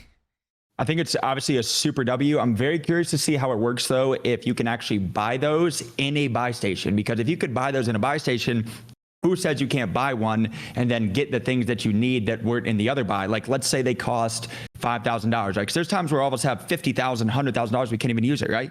So let's say that you could buy them for $5,000. You buy it for $5,000, throw it down, and then you can buy one, and again, only one. I hope they change that. UAV, you get it, buy another one, throw it, and like a cycle, right? So, imagine. But I do think, I know. I mean, hey, if they don't give us unlimited ones, that's definitely a way we can do it. But sorry. Yeah, I think that just to add to the UAV thing, I think we have to see how it plays with the UAV towers, because that might be more than enough UAV because there's not going to be a limit on UAV towers. You'll be able to use them throughout the entire match. It's not like you're going to just use it once and it caps out and no one can touch it, like a buy station. So, and these are going to be more affordable and they're going to lock down a specific POI. So that might be more than enough, especially if you guys split off. You would just be able to run to one buy station or whatever, boom. And people are going to know you activate it. So they might even aggro you like an idiot, even though you have the UAV up. So I don't know. I think that's a great thing too. And I love, and again, it's crazy how many times that happens is that when there's like zone 5 and 6, there's no buys, or there's one buy left, but you can see there's shots there. It's like, you cannot buy your teammates back. So it's just you. And being able to hold that for those zones that, like I cannot go to the only buy that's left on the whole map, that's going to help out so much. And on top of that, you can, I'm assuming, have that in the gas for like 1 or 2, like for like 1 second, because I think that's kind of how it is now. And I hope it is just like that for these, where like you can actually bring teammates back, and there's times where it's not like, well, it is all you for the next 2 zones piece. Like, that sucks. And so, I think the best quality of life feature that could go along with that is some sort of indication of buy stations on the map when they're in the gas. Maybe they have like a circle around it and a timer goes down, or there's like little numbers next to it and it's a countdown. I don't know what the threshold is for when a buy station is closed. It feels like RNG. Yep, it's 20 seconds. It feels like it's the distance to it. It's just 20 seconds. I think it's 20 seconds or 20 Sometimes meters. it feels like it doesn't adhere to that. Like I you're saying, I know. Or like, right? You know what I mean? It's the so fact weird. That we don't know. Yeah, in Warzone 1, it was very weird too. Sage knows there were it's like a sometimes T. where I it'd don't be know. instantly, and then other times it would be in the gas just sitting there. Yeah. Like for a long time. If it crosses a certain proximity into the gas, then it starts a timer and I agree. And a little countdown. Well, Sage knows this. I don't know what it is, but Sage has it like memorized. I'll ask him. I think he said maybe they modified it in Warzone 2, but at least in comparison, it did feel arbitrary. Yeah. Like, sometimes it would be a long time, sometimes not. Okay. All right. Yeah, I don't know what it is, but yeah, if there was an indicator to tell you when it closes, that'd be great. Like it just disappears. He said, 15 meters away from it. 15 meters out. If it's 15 meters out of the gas, then it closes, which is, I don't know how he knows that. So that could be seconds, or it could be like a long time. Because if it's just like within 15 meters of the edge of the gas, it'll just stay there until the zone shifts. Yeah. Yeah. Sage So is a that could nerd. He last knows like all a the minute stuff. and a half or whatever. Or it could last 10 seconds, Yeah, exactly. So, I mean, That's crazy. They definitely should add some type of like indicator for that. That'd be great. I like that. Yep. Isaac. Hourglass, a little time thingy where it can't, like the little circle disappears. Something like that. Anything to show us. I like that. All in all, buy stations, that's huge. We said the last podcast, deployable buy stations, huge W. They're listening. Thank God. Next is perk packages. Okay, this right here. We said this we said this like 3 podcasts ago. Perk packages. I literally said, I was like, yo, how dope would it be if you were able to just. The play thing we said too. Yeah, the play thing. We've talked about so many of these. So like, I feel like they definitely are. They're listening. People like to hate and say that they don't listen. Yeah, they're not listening. Obviously, anyway. I'm sure the devs right now that are watching this are like, yeah, we've been working on this for 6 months. We didn't need to listen to you. Like we've been working. Yeah. I know, right? Yeah, they're probably like, yo, no way these idiots are taking credit for what we've been cooking up for 2 years. But like, that was basically on me, guys. 5 gifted. Let me know. Oh my God. That was late in the game. You've been cooking that, bro. Hello. Yeah, exactly. Okay. Listen, all we know is what they do. They probably do, man. They probably do. But okay, thank God, perk packages is a thing. You're now. Look, I'll bring up the actual. Is it? No, it's this one right here. So perk packages. So I'm gonna read this real fast. I'll skim through it. Another addition to the loophole with season 3 is the preset perk package, which can be found in supply boxes. Specific lower rarity perk packages are available at buy stations. So, so we're gonna be able to buy our packages then, right? But I guess from the sound of this is like it's only gonna be lower rarity perk packages. It seems like it's the already preset ones. Oh, to me. because there's already the preset ones, and then you can obviously like create Custom your your custom own. ones. So there's like the one that has like high alert in it and something else, and there's one that's got like double time, and but there's already preset ones. That's what it Yeah, sounds that's what like. it sounds like. Is that, Oh, I didn't is think you about can that. buy the preset ones that's already in the game. I like And that a lot. I do too. I hope one of the preset ones does not have Ghost. I think that they should not have a perk package that's in the buy that has Ghost. I think if you're going to run Ghost, that's fine. I'm going to be angry as I die to you and I pop your AV, but it's fine. Is that if you are able to buy it, or if you're trying to run Ghost, it should only be from a loadout which you are going to, and you could die off of, or you buy one. Like, it shouldn't be in the buy station at all. I agree. Yeah, I reiterate that. If Ghost, in my opinion, there is no counter to Ghost. There is literally no counter. Oh, you want to try to get 3 UAVs? Yeah, good luck finding 3 UAVs. Or you might have one the money. advanced or whatever. Yeah, it's not good. There's no counter, in my opinion. You should not be able to buy Ghost no matter what. I honestly think it would ruin the flow of the game. Isaac, That's keep one going. of the ones I'm surprised they didn't just copy over after they changed it from Warzone 1, because they required at least walking Yeah. to be active. Like, at least walking. Like, come Yeah, on. No, it's so annoying. But again, that's the number one thing. I love this. I do. But again, if they have it in a buy station, we can buy Ghost. I don't think that is a good idea. You should have to either buy a loadout or risk going to one that you can then grab Ghost and go sit in your corner. But I don't think it should be in buys at all. Don't like that. Yeah, I think no ultimate perks, right? Because like even like buying Bird's Eye, as much as I'm an aggressive player, that's a pretty OP perk if they bring a Bird's Eye back in to allow that in. And I think I don't know if the perk package is a perk like a bundle of perks or if it's a perk package, right? Just an individual perk. I think it would be easier for the casual player instead of memorizing a package. I picked up the Vanguard package, which is this perk, and this perk. Just make it individual perks. And make it to where you can buy an unlimited amount. So that way you hit it once, it'll be grayed out if you already have it, and you can stack as many perks as you want as you work your way through buy stations. That'd be cool. I don't think it's going to work like that. We're going to get to buy individual perks. At least that's what it seems like. It's not going to work like that. It's just going to be set packages.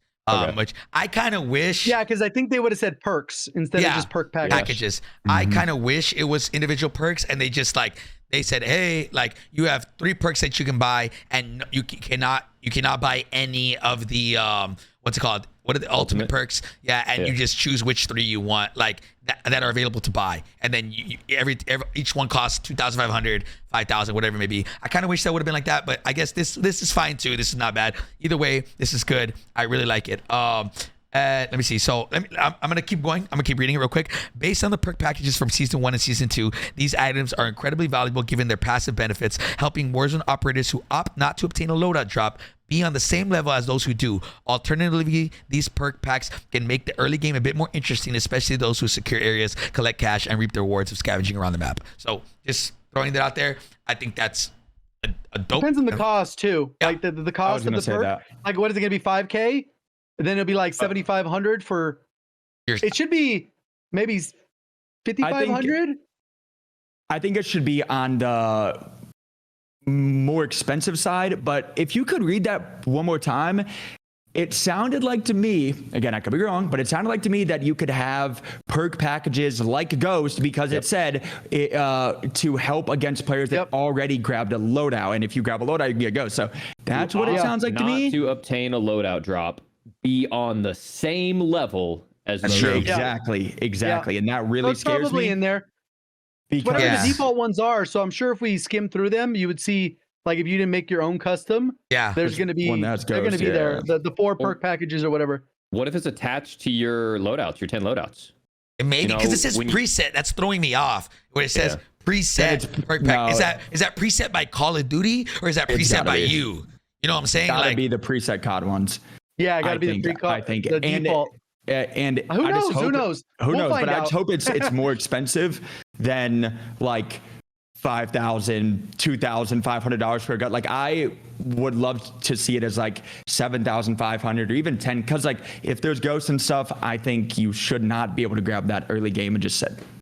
Yeah, I agree. I think if they do it to where you can make your own, either take off ultimate perks including that and make it like cheaper, or not cheaper, but like, you know, where you're only getting like restock or fast hands or quick like stuff that's not like detrimental to the gameplay, right? Or make it, if it's gonna include all 4 of your perks, right? Then that thing better be pretty expensive so it's not OP, right? Again, I will reiterate, I think the best for this solution is just buy individual perks, take off ultimate perks. You can't buy those. You have to get ultimate perks in your loadout. I think if you're able to buy individual perks, that'd be super sick. But we'll see what happens. And then if this is not on the roadmap graphic, boys, but did you guys see the Gulag entry kit? Yeah. It's in there. Yeah. Basically, it's just a Gulag token, right? Essentially, this was sounds like from Warzone 1. It's a Gulag. Which is cool. Yeah. More people to come back, but they didn't lower the player count this time, so it should drastically increase the amount of people. Yeah, because last time they did it down to 130. Then they added the hot drops that restock every whatever, which they already do every zone pretty much now, like every match. Then they already have the redeploy tokens, like so they're adding stuff up, so it should be good. Yeah, I like this. All these 3 changes: perk package, deployable buy station, and Gulag entry kit. It sucks they're all in season. I would really like it if they were all off rip, but ultimately I think those are great additions to the game. It's gonna make everything ultimately faster, and which is what we need. This game, everybody complains about how slow it is, but again, I will reiterate, all these changes are great. These quality of life changes are great, but if movement is not addressed and the game still feels clunky and not fluid, I don't see many people still having fun with it. So. One thing I will throw out, since we just covered the perks, is somebody reminded me in chat, is something I've talked about a bunch, is that, in case people are listening, is that there's no fully loaded option. We had that for the entirety of Modern Warfare 2019 through Cold War, and Vanguard had their own version. Cold War didn't really, but the other one did. Is to make Scavenger, the perk Scavenger, you could swap it out with another perk, and by default, Scavenger would come as fully loaded. And this would be particularly important for if somebody's grabbing a sniper. Having only like your mag is kind of lame, especially since maybe snipers will be meta next season. But in general, like when you loot people, since it's like dumb to kind of hold ammo that you're not running, like almost nobody has sniper ammo. You know what I mean? Yeah. So Scavenger, you pick it up by default. I think it should have fully loaded, especially as you regain opportunity in Zone 5. Late game zones, that's actually so important too, because like you said, one mag, you can get a down and a full kill, and then you have like 12 shots and you're like, okay, I have a sub from this range, and like there's nothing that you can do. And I think that would definitely change a lot, and yeah, for sure. All right, boys. So ultimately, we've seen, based off this roadmap, we have one more big thing to talk about. But basically, we've seen on this roadmap how. Go ahead, Isaac. Go ahead. Yeah. Before I clarifying point from earlier, we were talking about the new rifle, right? We saw the intervention or the FPX the battle Imperium. rifle. The Cronin Squall is a battle rifle at launch, available in the battle pass. This is further down. Okay. A bullpup semi-automatic rifle chambered in 6.8 Wrath and designed for distance shooting and exceptional damage output. So it's a battle rifle. It can be high recoil. High damage means high recoil. Yeah, high damage, high recoil, battle rifle. It's gonna, unless it fires at like 300 RPM, it's gonna be high recoil. At least in the inspect, it shows that it has a full auto switch. Obviously, most battle rifles in the game have a full auto switch, and could be. It's like the Lockman 762 is actually like a 400 millisecond TTK or something crazy. Yeah, it's insane. Auto. It's just hard to control. Oh, it's nasty. Yeah. Is it gonna drop? What's it called? Are you gonna have to use sniper ammo for that too? I'm assuming, right? No. The battle rifles, no, they're in the assault rifle category, essentially, like LMGs. Okay. Just double checking on that. W, we know that. All right, boys. Now let's kind of get into the juicy stuff, boys. I know Joe and Isaac. More? There's more, boys. we have one more thing to talk about, obviously. Right here in the middle at the bottom, World Series of Warzone. Oh yeah. How can you forget about that, bro? No. I thought like when we talked about ranked, we kind of already dipped a little bit in that. But I know I'm on board. Okay, boys. What do you guys think? You guys let me know. Should the video is pretty long, or not long, but it's a 4-minute video. You guys, should we play it or should we just talk about it and explain it? We can just talk about it if you want. Okay. Yeah. All right. Well, we got one of the people here. Yeah, Joe. Do you want to take the reins? I mean, let me just give a little quick introduction, right? Crazy. Yeah, of course. For those of y'all wondering, guys, they just announced today, sorry, that the World Series of Warzone is going to be on LAN this year. And what that means is it's going to be at an in-person event. They're going to have to qualify for this, and there's going to be 150 people, all who had to earn their spot to compete. And it's going to be in person from around the world. In total, the pricing is going to be $1.2 million in competition money, and live spectators are going to be allowed to go. That means everybody hearing this right now, everybody watching this, you guys are allowed to go and watch this and support your favorite creators and competitors. It's a long process, but I'm very excited. I've been waiting for this announcement. Joe, take it from here, man. Kind of explain it. Let me know what your thoughts, everybody. Real quick, first things first, just to make sure, they didn't say where it is or anything, right? Yeah, no, they didn't say where yet. Okay. But Joe knows. But Joe knows. Do you know? No. I think it's awesome. Obviously, my number one thing, obviously the tournament's amazing. The great thing I love the most is, again, ranked play preset mode is going to fit also for World Series of Warzone. So the teams, anybody listening right now can get 3 people, try to qual, and again, they can practice in rank mode. You guys can know, hey, I just absolutely smoked Isaac, Joe, and Hector. Yo, let's try for this, man, and grind that ranked mode and know, hey, those are the same guys that we could be competing against for this tournament. And it's not going to be like, well, in a tournament, there's going to be rules for this and this and that. And I think it's going to be great. I also love that it's across every I'm pretty sure that they said that every continent can play, which is awesome, I think. And there's teams that can qualify. Now, I did see some stuff on Twitter today that I think the quals and stuff is equal across all the certain continents that can try to qual, even though there's more players that compete.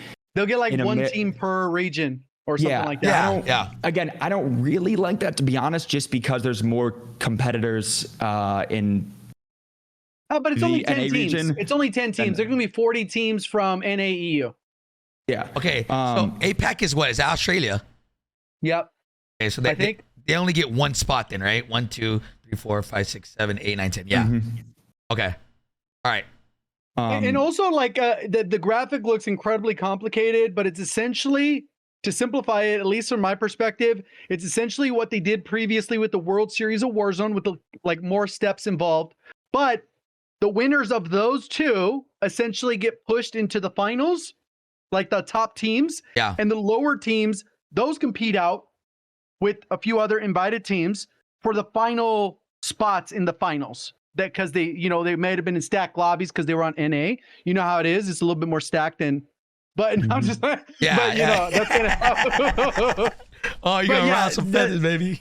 So that's kind of how it works out. Where essentially they're doing World Series of Warzone, NA, World Series of Warzone, EU, and then you go to a second stage. You repeat it again, and basically it's kind of funneling down the best of the best. So we get World Series of Warzone, but for 6 months. Yeah. So, I mean, go ahead, Joe, if you want to go ahead and kind of describe the whole process. And well, I don't know about the whole process. I'm gonna let you take it, but I do also like how it's again, quals are not gonna be like how they had it before, where it was like, okay, we're gonna get certain players, like feed somebody kills so they can then qualify for the tournament. Yeah, that was whack. That was the dumbest format ever. So do we know when they say in-game open, is this gonna be like a Fortnite like cash cup internal? I think this is gonna be a kill race. I could be wrong. I have a feeling that it'll be a set time thing within ranked or something like that. Tie it in with ranked. But at least it has to be an LTM. So people that queue up for that are competing against other people that are queuing from it, like they did last time. But hopefully the tracking and the rules don't end up with that BS like they did have last time. The TK, yeah. And I really hope it's not a TKR. TKRs are, again, the dumbest thing, I think, just because, again, just how people get loud, like all that, man. So I just hope that it could be a set mode. And again, have the same set of rules as ranked, and then the top teams from those could then go to the qualifiers and so forth and so on. Not the feeding kills BS, none of that, man. That's so dumb. VPN weird stuff. Like, make it like JGOD said, only the people, your 3 stack that want to compete in that, because I know you have to do it through game battles. I don't know how they could do this, but make it to where you are not playing against anybody except for WSOW qualifiers. Exactly. Right. Your queue time might be 5 minutes for each game. Yep. You are only going against other people trying to qualify for the open. That'd be so sick. Incredible. That'd be so sick, bro. And so badass. set as your team of 3. So your team of 3 is signed up. Hopefully it's like this. Your team of 3. It's not like, again, individual people. That's your team of 3. You guys are trying to qualify. And then also, again, if they have it through the ranked play mode, I hope that it's, again, you're playing against other people competing, and there's no like a smurfing account where you start a fresh account and play in bronze. Be like, oh, we got a crazy points that they can credit for a game instead of the other teams can be in like a diamond lobby compared to them in bronze. I think also on the World Series of Warzone side, I think you had to be a specific level on the account. I saw that somewhere. Account. Love that. Yeah. So I think it said level 50, maybe. I saw that somewhere. Once. Something like that. So hopefully it's like that, and there's everybody that's going into the game knowing, hey, we are trying to qualify for a $1.2 million tournament. Everybody has the same thoughts, and it's not like, oh, we're just playing a normal ranked game and there's a team that's trying to qualify. Like, no, like I hope it's like that.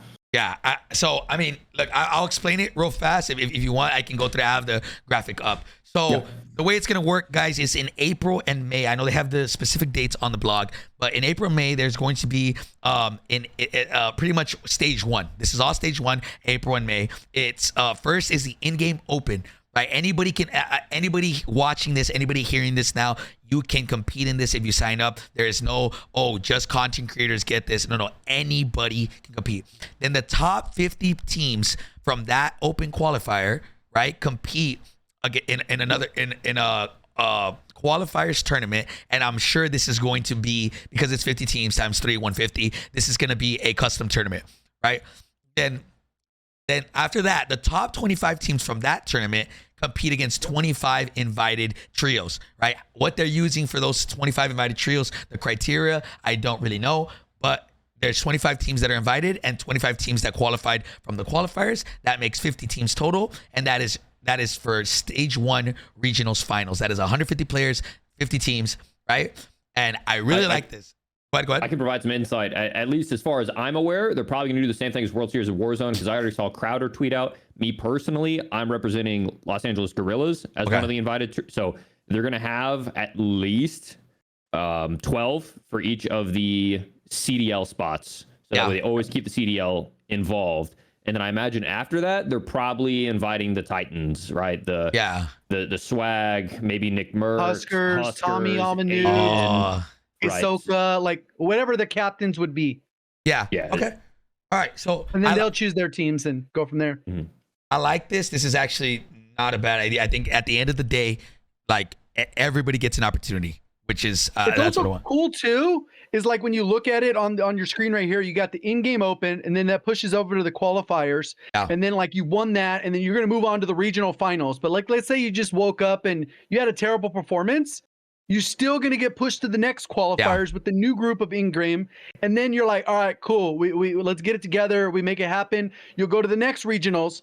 And then if you perform badly at that, then you go to the last chance. Yeah. And apparently Goj was talking about this, and only 8 of those teams from each of the regions are going to move on total.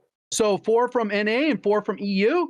And then the last one, I guess it's the top 2 individuals. They're going to do a solo YOLO. Whoever wins for their team, and they get the last spot. That's what he was saying. Something crazy like that. Like for the last chance. Like only one individual from each like NA and EU. Yeah. But like if you made it to that point and that's your only option, like you already had like 5 chances to get in. Chill. Like, yeah. You know, yeah, like, I agree. If you grind, you will, in my opinion, if you grind and if you're good at the game, and you understand, you will qualify. It's that's, to kind you're gonna of get enough chances. to kind of play on the other side of that. The thing I really hope that they get fixed later is with obviously servers. I wish they would have dedicated servers for ranked play and or this tournament, because making sure that they have dedicated servers is going to be very, very important. Because if they have a server in Cali and I'm on 90 ping, 100 ping, and especially now it seems like with every single current Warzone server, they've gotten worse, which is weird to me. But anyway, I think that's going to be very, very important. Then again, we know that game crashes, things like that. I would love to see a reconnect feature like in every other BR. are in ranked modes. bro. Because imagine if your team is this close to like you need a point or to qual, and then somebody dev airs or something, you would be demoralized. But again, obviously there is that other chance, last chance qualifiers. But I think making sure they have a reconnect, I think, would be important. And dedicated servers, I think, would be very like needed. Like Central I server. think they even like alluded to that's going to happen at some point, a reconnect feature. Like even if it was like before season 1, I don't know how long that takes to develop, but I would imagine they're getting that together. But hopefully that is it, because that is such a huge part of it, especially when you have a W game and somebody just errors because they didn't reset after 3 hours or something stupid. Especially for 1.2, sorry, especially for $1.2 million for a qualifier. That's life changing for anybody. And to know that a game that you could have qualified on, if something happens, that would be demoralizing. Yeah, that would be down bad. I hope. I think they're gonna make it central servers. I think they're gonna. This is all in theory, right? That's what I would assume, and try to make it as fair as possible for everybody. So I don't know. Let's not move into Texas. Let's get it. Hey, come to the crib, bro. Come to the crib. Well, even if they don't, obviously, like World Series of Warzone is awesome for the people who want to compete at that level. But even like ranked, even if you're in gold, like and you're posted up center zone, you're gonna win the game. If you dev error or your PC crashes or whatever happens. Ideally, they could do it like Apex, where it's like I think this is how Apex works, where like your character just stands still or like continues its last motion. So if you're running into the gas, you'll just keep running, and then if you log back in time, you grab your character in its instance, right? Yeah. If you die, you can be bought back for $4,000. Like, yeah, that sucks that you have to spend $4,000, but you still get back in the game. Like, it can't be that cosmic. I know. Game development is harder than any of us probably realize it, but like a lot of games have done it. A lot of games have done it. So I'm gonna be like, yo, how do you? Because even I think in the championship of a tournament last year, there was a player that lagged out, and I think it was Hal that was like, guys, don't shoot that guy, don't shoot that guy. And again, competitive integrity. Shout out to Hal. I'm pretty sure crazy. That was like. He said, "Don't shoot him." Like he clearly lagged out. Don't shoot him. And then obviously, like something happened, and then he just came back and it was fine. But like they need that feature, 100%. Yeah. Other feature, well, and they have titles that do this. They own Overwatch. Overwatch has a great reconnect feature, also a great ranked mode, streamer mode. Brother, please, if I kill someone, and I'm not even a big guy, but like if I kill someone and it's IceManIsaac. I know for a fact in ranked mode, someone's probably pulling up my stream to figure out where IceManIsaac just captured the black site. Yeah. Get rid of that too, bro. Speaking of, I hope there's no black sites in announcements. I hope there's no black sites in competitive, in my opinion. Get rid of it. But if there is, I can tell you how many times people have, even people who are in our community, they're like, yo, we love you, but we saw your name in the black site, so we sent the black site. I'm like, bro, like, hey. Also, it's almost too hard to resist, I think, from the outside looking in. Like, it's just cool, you know? Like, even if they do it organically in a sense where they're not actually looking at your stream, they just see the name and they go for it. Like, that's different. You know, but like when you know the name, still it's different. Yeah, it's different. They play defensively instead of, you know. But also, I think it's gonna be kind of cheesy for ranked. And again, everybody's chat does it, so it's not like one point. Like knowing like Joe, Isaac's in your game. Joe, Isaac's like, and everybody, and then like everybody spams it. Like I think hopefully later as ranked goes on, and then obviously like all of a sudden the top grade, like it'll be normal to fight other people. But like when that starts, it's gonna be like, this person's in your game. They're here. Like don't do that. Please don't do that. Like let fights happen organically, please. Like so I don't know, but I'm gonna say this right now. Like ranked, and this World Series of Warzone is bringing the drive to a lot of people. It's reviving the passion. For those of y'all who are listening to this on Spotify, pretty much in short, I think it is 20. No, how many is it? It's 100 teams or 50 teams total, right? 10. It's 1 to Latin America North, 1 to Latin America South, 2 teams from Brazil, 3 from Mexico, 1 team from APAC, 1 from ANZ, 1 from MEA, and then how many? And then 15, right? Boys, is that? Yeah. Right? It'll be 20 from NA and 20 from EU. Yeah, 20 from AA. There you go. 20 from NA, 20 from EU. That's how you qualify. And I don't know. I'm excited, man. I think one thing. I'm super excited. that a lot of people are not talking about, and I kind of figured this out. Okay, if they're saying that World Series of Warzone is going to be using the same rules as Ranked, right? And everybody's wondering how they're going to make the rules set for Ranked. Well, if you scroll to the bottom of this page, it literally tells you there the format. And I don't think anybody has talked about points. It says the points. Yeah. So I'm very happy that it's like this. I wonder how this is going to work. I'm assuming you guys think, if you guys scroll down, so if for those of y'all who are hearing this, it's 36th through 50th place receives 1 times points your kills. Then 21st to 35th is 1.2 times your points. 11th through 20th, 1.4x.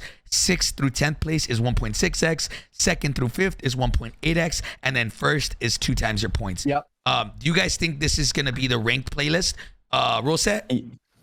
I would think so, because again, it goes on the same thing. I love that because kills matter a lot. And if you get 4th place or 5th place and have a ton of kills, you could still get a ton of points for that game instead of 1st. And a side note off of that, but I really do hope too that they will tell us later of what we're going to be using on LAN, because I know everybody uses different monitors, PCs. Like, I'm buying the exact setup of what we're going to have on LAN today. Like, if they say you're going to be on this graphics card, this PC, and I'm buying everything, because then it's the same. Everybody now uses so many different monitors, all that kind of stuff, and like, I hope that they tell us soon what we'll have for the LAN event, because I'm buying the exact stuff. Yes, facts. I would say this: if anybody's listening, anybody in charge of this Treyarch, if you're in charge, 1440p monitors. I feel like 90% of the community, especially for Warzone, hey, 1440p monitors, or let us bring our own monitors and just like, I don't know. I will fly my freaking monitor first class over, like, if it's for, like, please.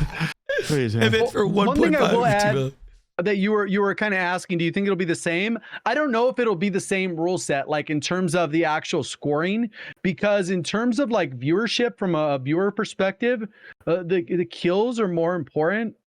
Obviously, it's about who wins and stuff like that, but the kills are more important when it comes to entertaining. So the scoring could be completely different for ranked, because there's literally 0 viewers playing it. Like, you know what I mean? Like, I don't know if that makes sense.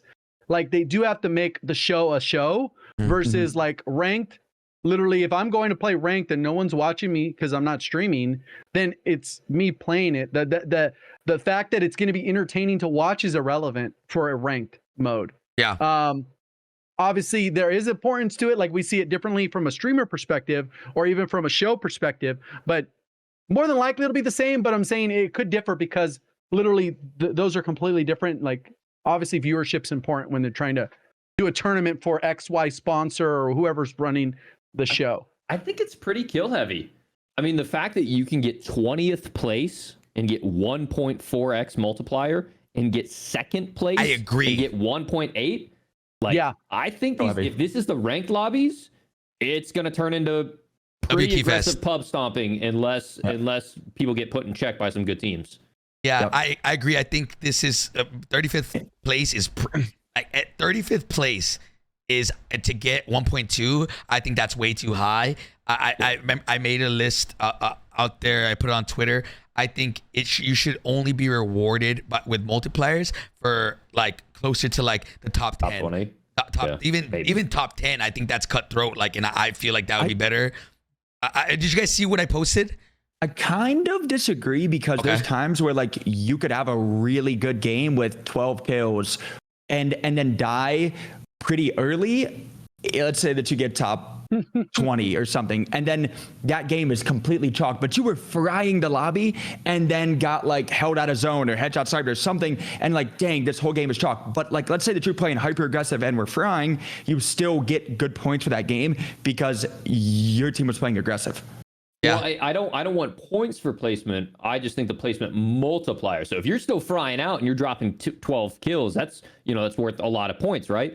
But if you die at, let's say, I don't know, 20th place versus, like, I don't think you should get anything for placing 25th place. I'm sorry. I agree, just because you more than likely it's because you're W king, and we see Apex having that issue now where they changed it to where like it's kind of kill incentive a little bit more, and a lot of people from Apex said it's like really bad. They're ranked because it's very W key heavy, And dude, I come from a background of trying to get world records every day, right? Back in Verdance. Like, I love slaying, but I just don't. The last thing I want is just for this to continue to be just a kill W key fest. In my opinion, I think obviously you slay out a little bit, then you slow down, wait for end game, and then end game is insane. That's so the format that I had told people, or I had said was, okay, so 10th place gets 1.1x, 9th 1.2, 8th 1.3, and so on and so on. So every single placement from 10th is added a 0.1, and I feel like that makes it so even end game, no matter what, every placing matters. And top 10, and for you to get to top 10, you need to be really good at the game to get to top 10. You know, rotations. Obviously, the game, there's certain things, you know, like that kind of throw it off, but you need to get the top 10, and if you're not, like, you need to be good at slaying and being able to play end game. I think that's just my opinion. Nobody has to agree with it. That's what I feel. I think this is just catered a little bit too, I don't know. The problem is that I see it as the other side of everybody already camps a lot. So I think that trying to give people more of a thing to play aggressive, that even if they die early in 20th place, again, I'm not saying that that everybody should get points, but like, let's say that your team was frying out and you got 20th place, but you guys had, like I said, 15 kills, you still get a lot of points for that game that a team that got second and 5 kills. And even though the map is so campy as it is now, and obviously with tournaments and stuff, even people still camp, that people can play aggressive and be like, yeah, we fried out, and even though our team died early, we're getting way more points than somebody that sat in a corner to get top 5. I think the only way I would really like a situation like that is if they made queue times longer, so that way you were only playing against, you know, top 250s and Iridescent and Crimson. If I'm in a lobby, you know, 2 months from now, and I'm top 250 and I see a diamond in my lobby, or I see like silvers or golds, then you'll be incentivized to play super aggressive, get as many kills as you can, die fast so that we can get into a next game, kill as many people. And it's not about like, I'm in a lobby, basically a scrim lobby, and I won that lobby with a lot of kills. The kills have to mean something by making SBMM tight. Like, I want no question of, that guy's in bot lobbies. Like, no, you're in a demon lobby every single game. And those kills mean a lot. Is hopefully, I mean, they're open to adjusting it at some point, because I feel like when rank comes out, we're going to have like probably a season and a half, 2 seasons before the finals are even finalized, maybe. I don't know, because we're going to start with the stages right away. But I feel like they would be able to adjust course, just like they're going to probably do with the next season. Once like the multiplayer ranked moves over, they'll probably do some adjustments to fine tune where the weaknesses were, because the first attempt is not always going to be the best attempt. Unless we're talking about Warzone 1 versus Warzone 2. But no, I'm just kidding. But what I will say, he's not kidding, but he's not though. He's really not. No, but you get what I mean. Is there's iterations to ranked mode that they continue to improve on. This will be the first iteration in Warzone, so I would expect to improve over time. Just like Apex is done, so is Fortnite done. They made modifications to how scoring works, whether you get health on kill or whatever. There's different variables that they've tuned within their modes to essentially make the game function differently and improve over time to increase the skill gap that differentiates from pubs. And side note too, real quick, for anybody hearing this in chat anywhere, I want everybody to at least try at least once ranked, and then try qualifying for the tournament. If you haven't had any passion in a while, you know what I'm saying? That will get your blood flowing, knowing that you could be playing for $1.2 million. Even if you guys get slammed, at least like, yo, that was fun. Anybody hearing this, give it a chance, because if you're trying to qualify against the best of the best, it's going to be competitive. It's going to be lit. If you haven't had that blood flowing, the competitive, vibe in a while, try it out. Even the most casual dad, a grandma, whoever, try it out. Yeah, like I think Joe brings a good point, and it's like, I know a lot of people are like, oh, I saw this in the chat a little earlier. It's like, why would I play if I know Diaz and Sage are in there? Well, it's like, okay, what if you do qual? Like, there is that slight chance, regardless. Like, I promise you, man. Find teammates, find people. I think you guys underestimate. Give it a chance, because you know what? The number one thing that would be terrible is knowing that you didn't try, and then you see the LAN wherever it is, and then you see the LAN event and be like, yo, I wish we would have tried. That looks so sick. That could have been us. And being like, hey, at least we tried, even though that we got slammed or almost qualled, and seeing the LAN event later and be like, yo, dang, that could have been us. Yeah, I'm telling you, man, there's going to be way more people than you guys think trying to qual. JGOD, what are you gonna say? Also, Pops? to tack onto that is like the people that have already made it to finals will have already made money, because there's money in the regional finals, 150K in NA and EU. Obviously, those other regions won't participate in that way, but pretty much there's 150K in each of those for the first stage and in second stage. So by the time we've already made it to the final, there's already been like almost $300,000 or something crazy involved. So even if you don't feel like maybe you would make it to the final, like the steps along the way, you're going to be able to, it says per region 150K. Yeah. And if it's ran, I don't know if they've specified, but they last like the last times we've done World Series of Warzone, every time they've ran through Rivals, and if people are familiar with Rivals, almost everyone who competes gets paid. I think they did a little different the last time, but in general, I hope it's not like that. Yeah, you know what I mean? You know what I mean? Like there are.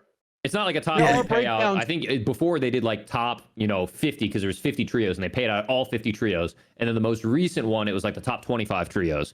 So they spread the at money least the top deep. half.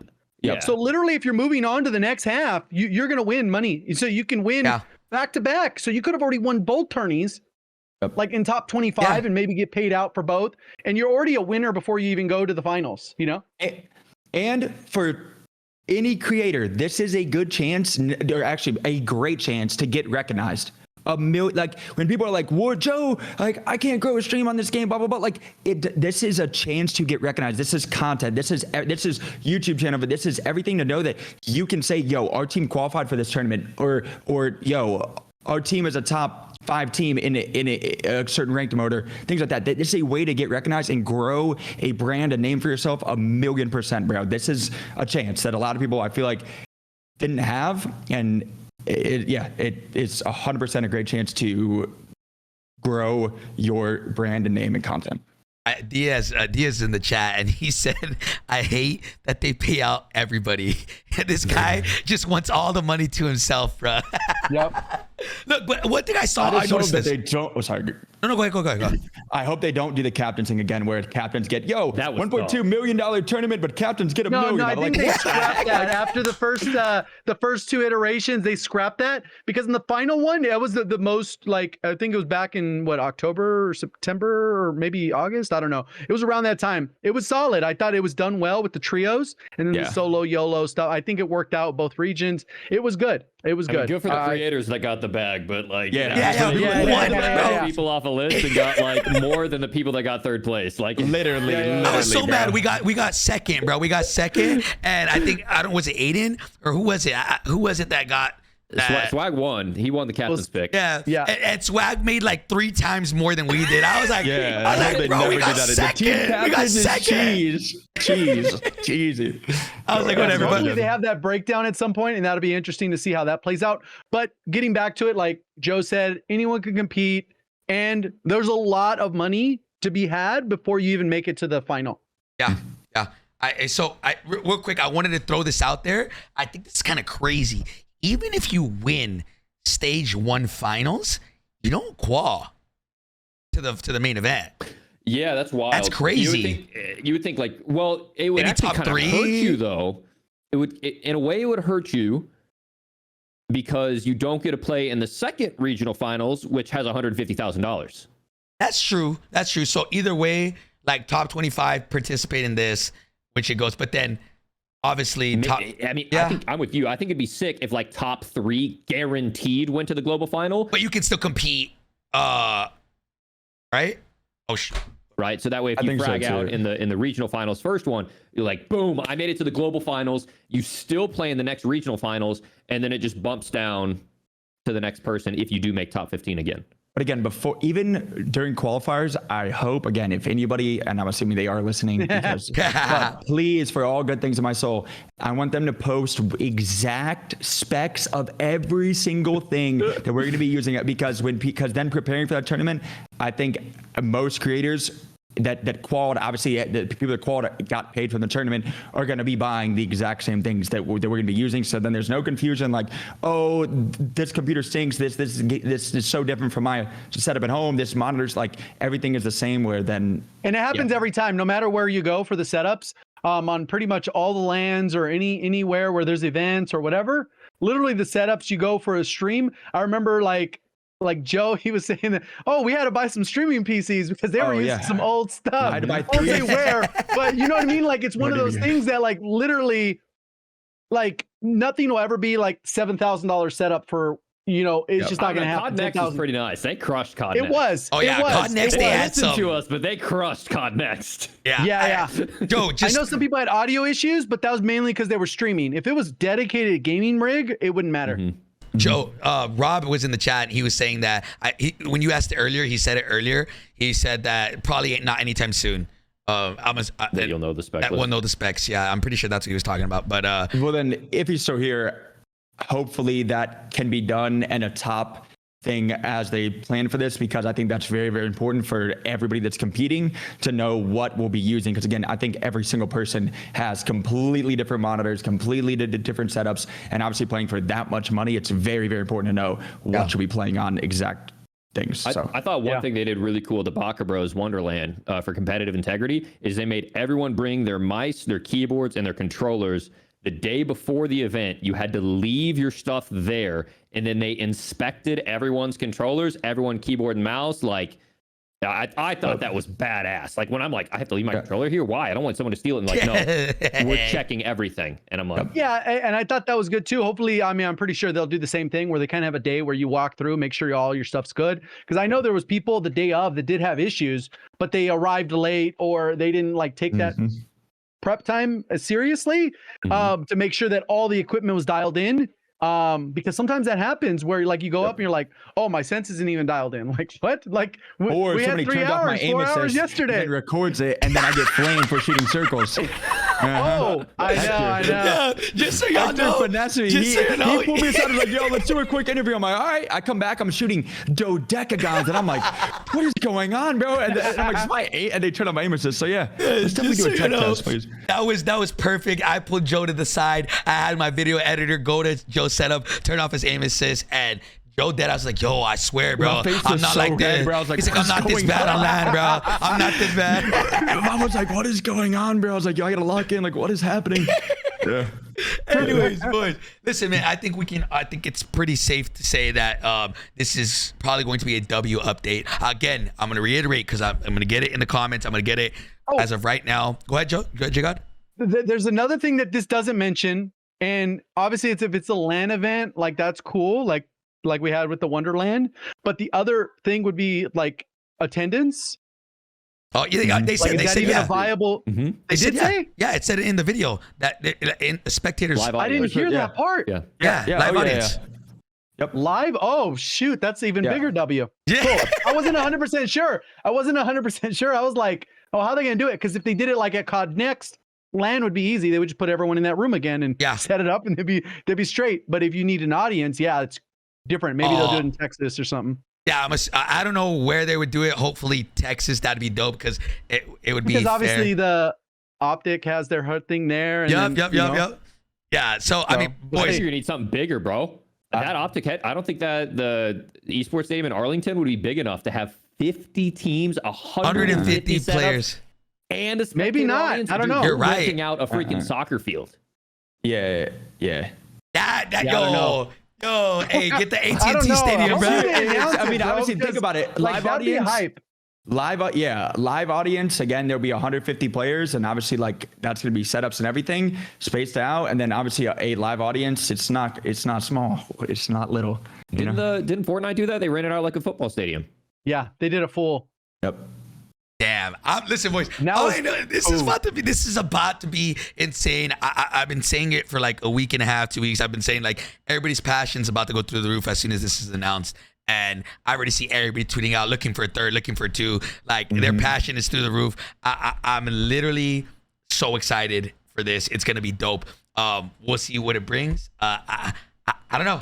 Boys, It's perfect for all. Again, if I say it again, man. Anybody listening, even if you're like, I hate the game, try to qualify. This is the perfect chance for any creator trying to grow a stream, a brand, for anybody that's even casuals. Be like, yo, for all those, some guys that got girlfriends that complain that they game all day. Be like, yo, babe, we're about to go to somewhere crazy and win 1.2 million. Or like it's perfect to be like, yo, like it's actually like a real thing. Show your families, like show people like this is a real thing. We can make a lot of money. It's actually 100%. Put it in your Twitter bio. You're a pro Warzone player and everything. Yeah.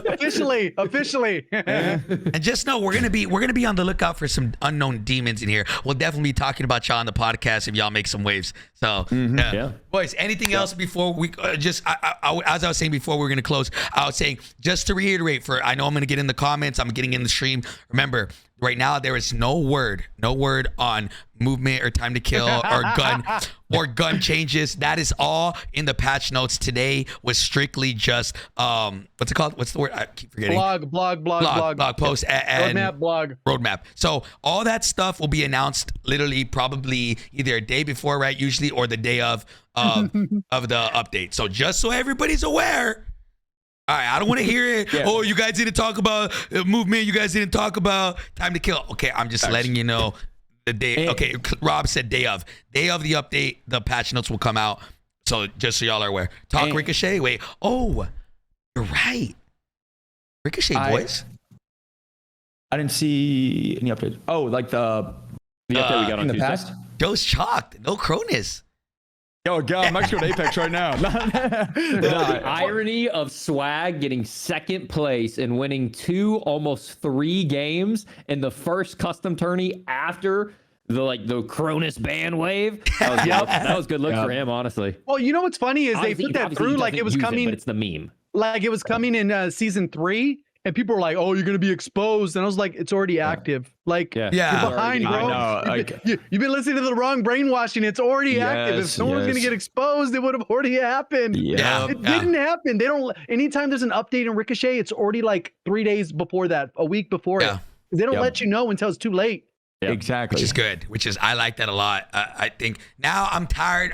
We're no longer going to hear, oh, this person cheats, VPN lobby, all that stuff. We'll see. Ranked is going to say it. I know. I can't wait for that. We'll see who shows up in this tournament right here. We'll see, man.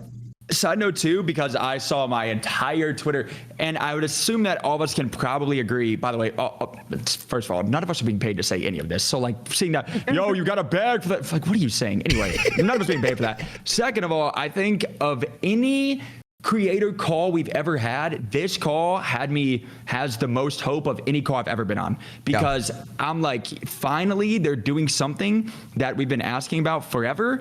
And it's not even like, oh, they're just trying to hype it up because they got a back. No, like, I'm so glad they're actually doing things that we have been asking about. And you guys just complain too much. Well, honestly, like, giving the game constructive criticism, you guys will see when season 3 drops, people, they are listening, not just to us, but to everybody that responds to their Twitter, to everybody that reaches out, that says stuff. Like, people, they are listening. It's not just like they don't care. Like I hate to see that. And it's like people just tweet nonsense. I told everybody. Somebody asked, "How much is Activision paying you to say this?" Yeah, I said they're paying me. I said they're paying me 10 times they paid me back in Verdansk. I was like, 10 times 0 is still fucking 0. Bro, we can't even get COD creator codes in the store. Exactly. You think they're gonna pay you for this? No streamer mode. No store. Hey, you can still use your code on Verdansk. Not Verdansk. Whatchamacallit? Caldera. There's nothing in the store. I saw that all day. I was like, yo, congratulations on the bag. I'm like, okay, real, like, whatever. Oh, he means the literal bag. We got sent a literal bag. Yeah. Okay. Anyways, boys, listen, man. Look, we'll be back in a week from now, and we'll be discussing what actual changes were implemented. I'm praying for some movement changes. I'm praying for some time to kill changes. I hope they surprise us, because like we saw in season 2, they made some changes they didn't even tell us in the creator call. So I'm hoping that this next week we get surprised with something crazy that they didn't tell us, and we see something. But we'll talk about that next week, boys. Any final thoughts before JGOD? Talk to me. No, I'm good. I'm excited. I'm ready for it. Might start playing again. It all depends. Anything That's a else? great note. If JGOD's playing again, you guys know good stuff is coming. So, Yeah. you know. Isaac, You talk gonna to you, buy man. something from the store, JGOD? That's the real test. No. I don't buy anything. Yeah, bro. Is your son gonna buy something from the store? You'll ask 100%. Anything else, boys? Anything else before we close, man? Dylan. No, I think super excited. this is everything. I think we're headed in the right direction. I think ranked with season 3.5 and the World Series of Warzone. I think this is everything that we've wanted from the game for so long. And yes, we bitch and complain, and sometimes it's justified, other times it's not. A lot of it is we're comparing it to our peers, and we're just so fucking far behind our peers. I don't feel like it's going to be like that for long. This is the first time in a long time where I'm like, we're heading skybound. Yep. Yeah. Yo, talk to me.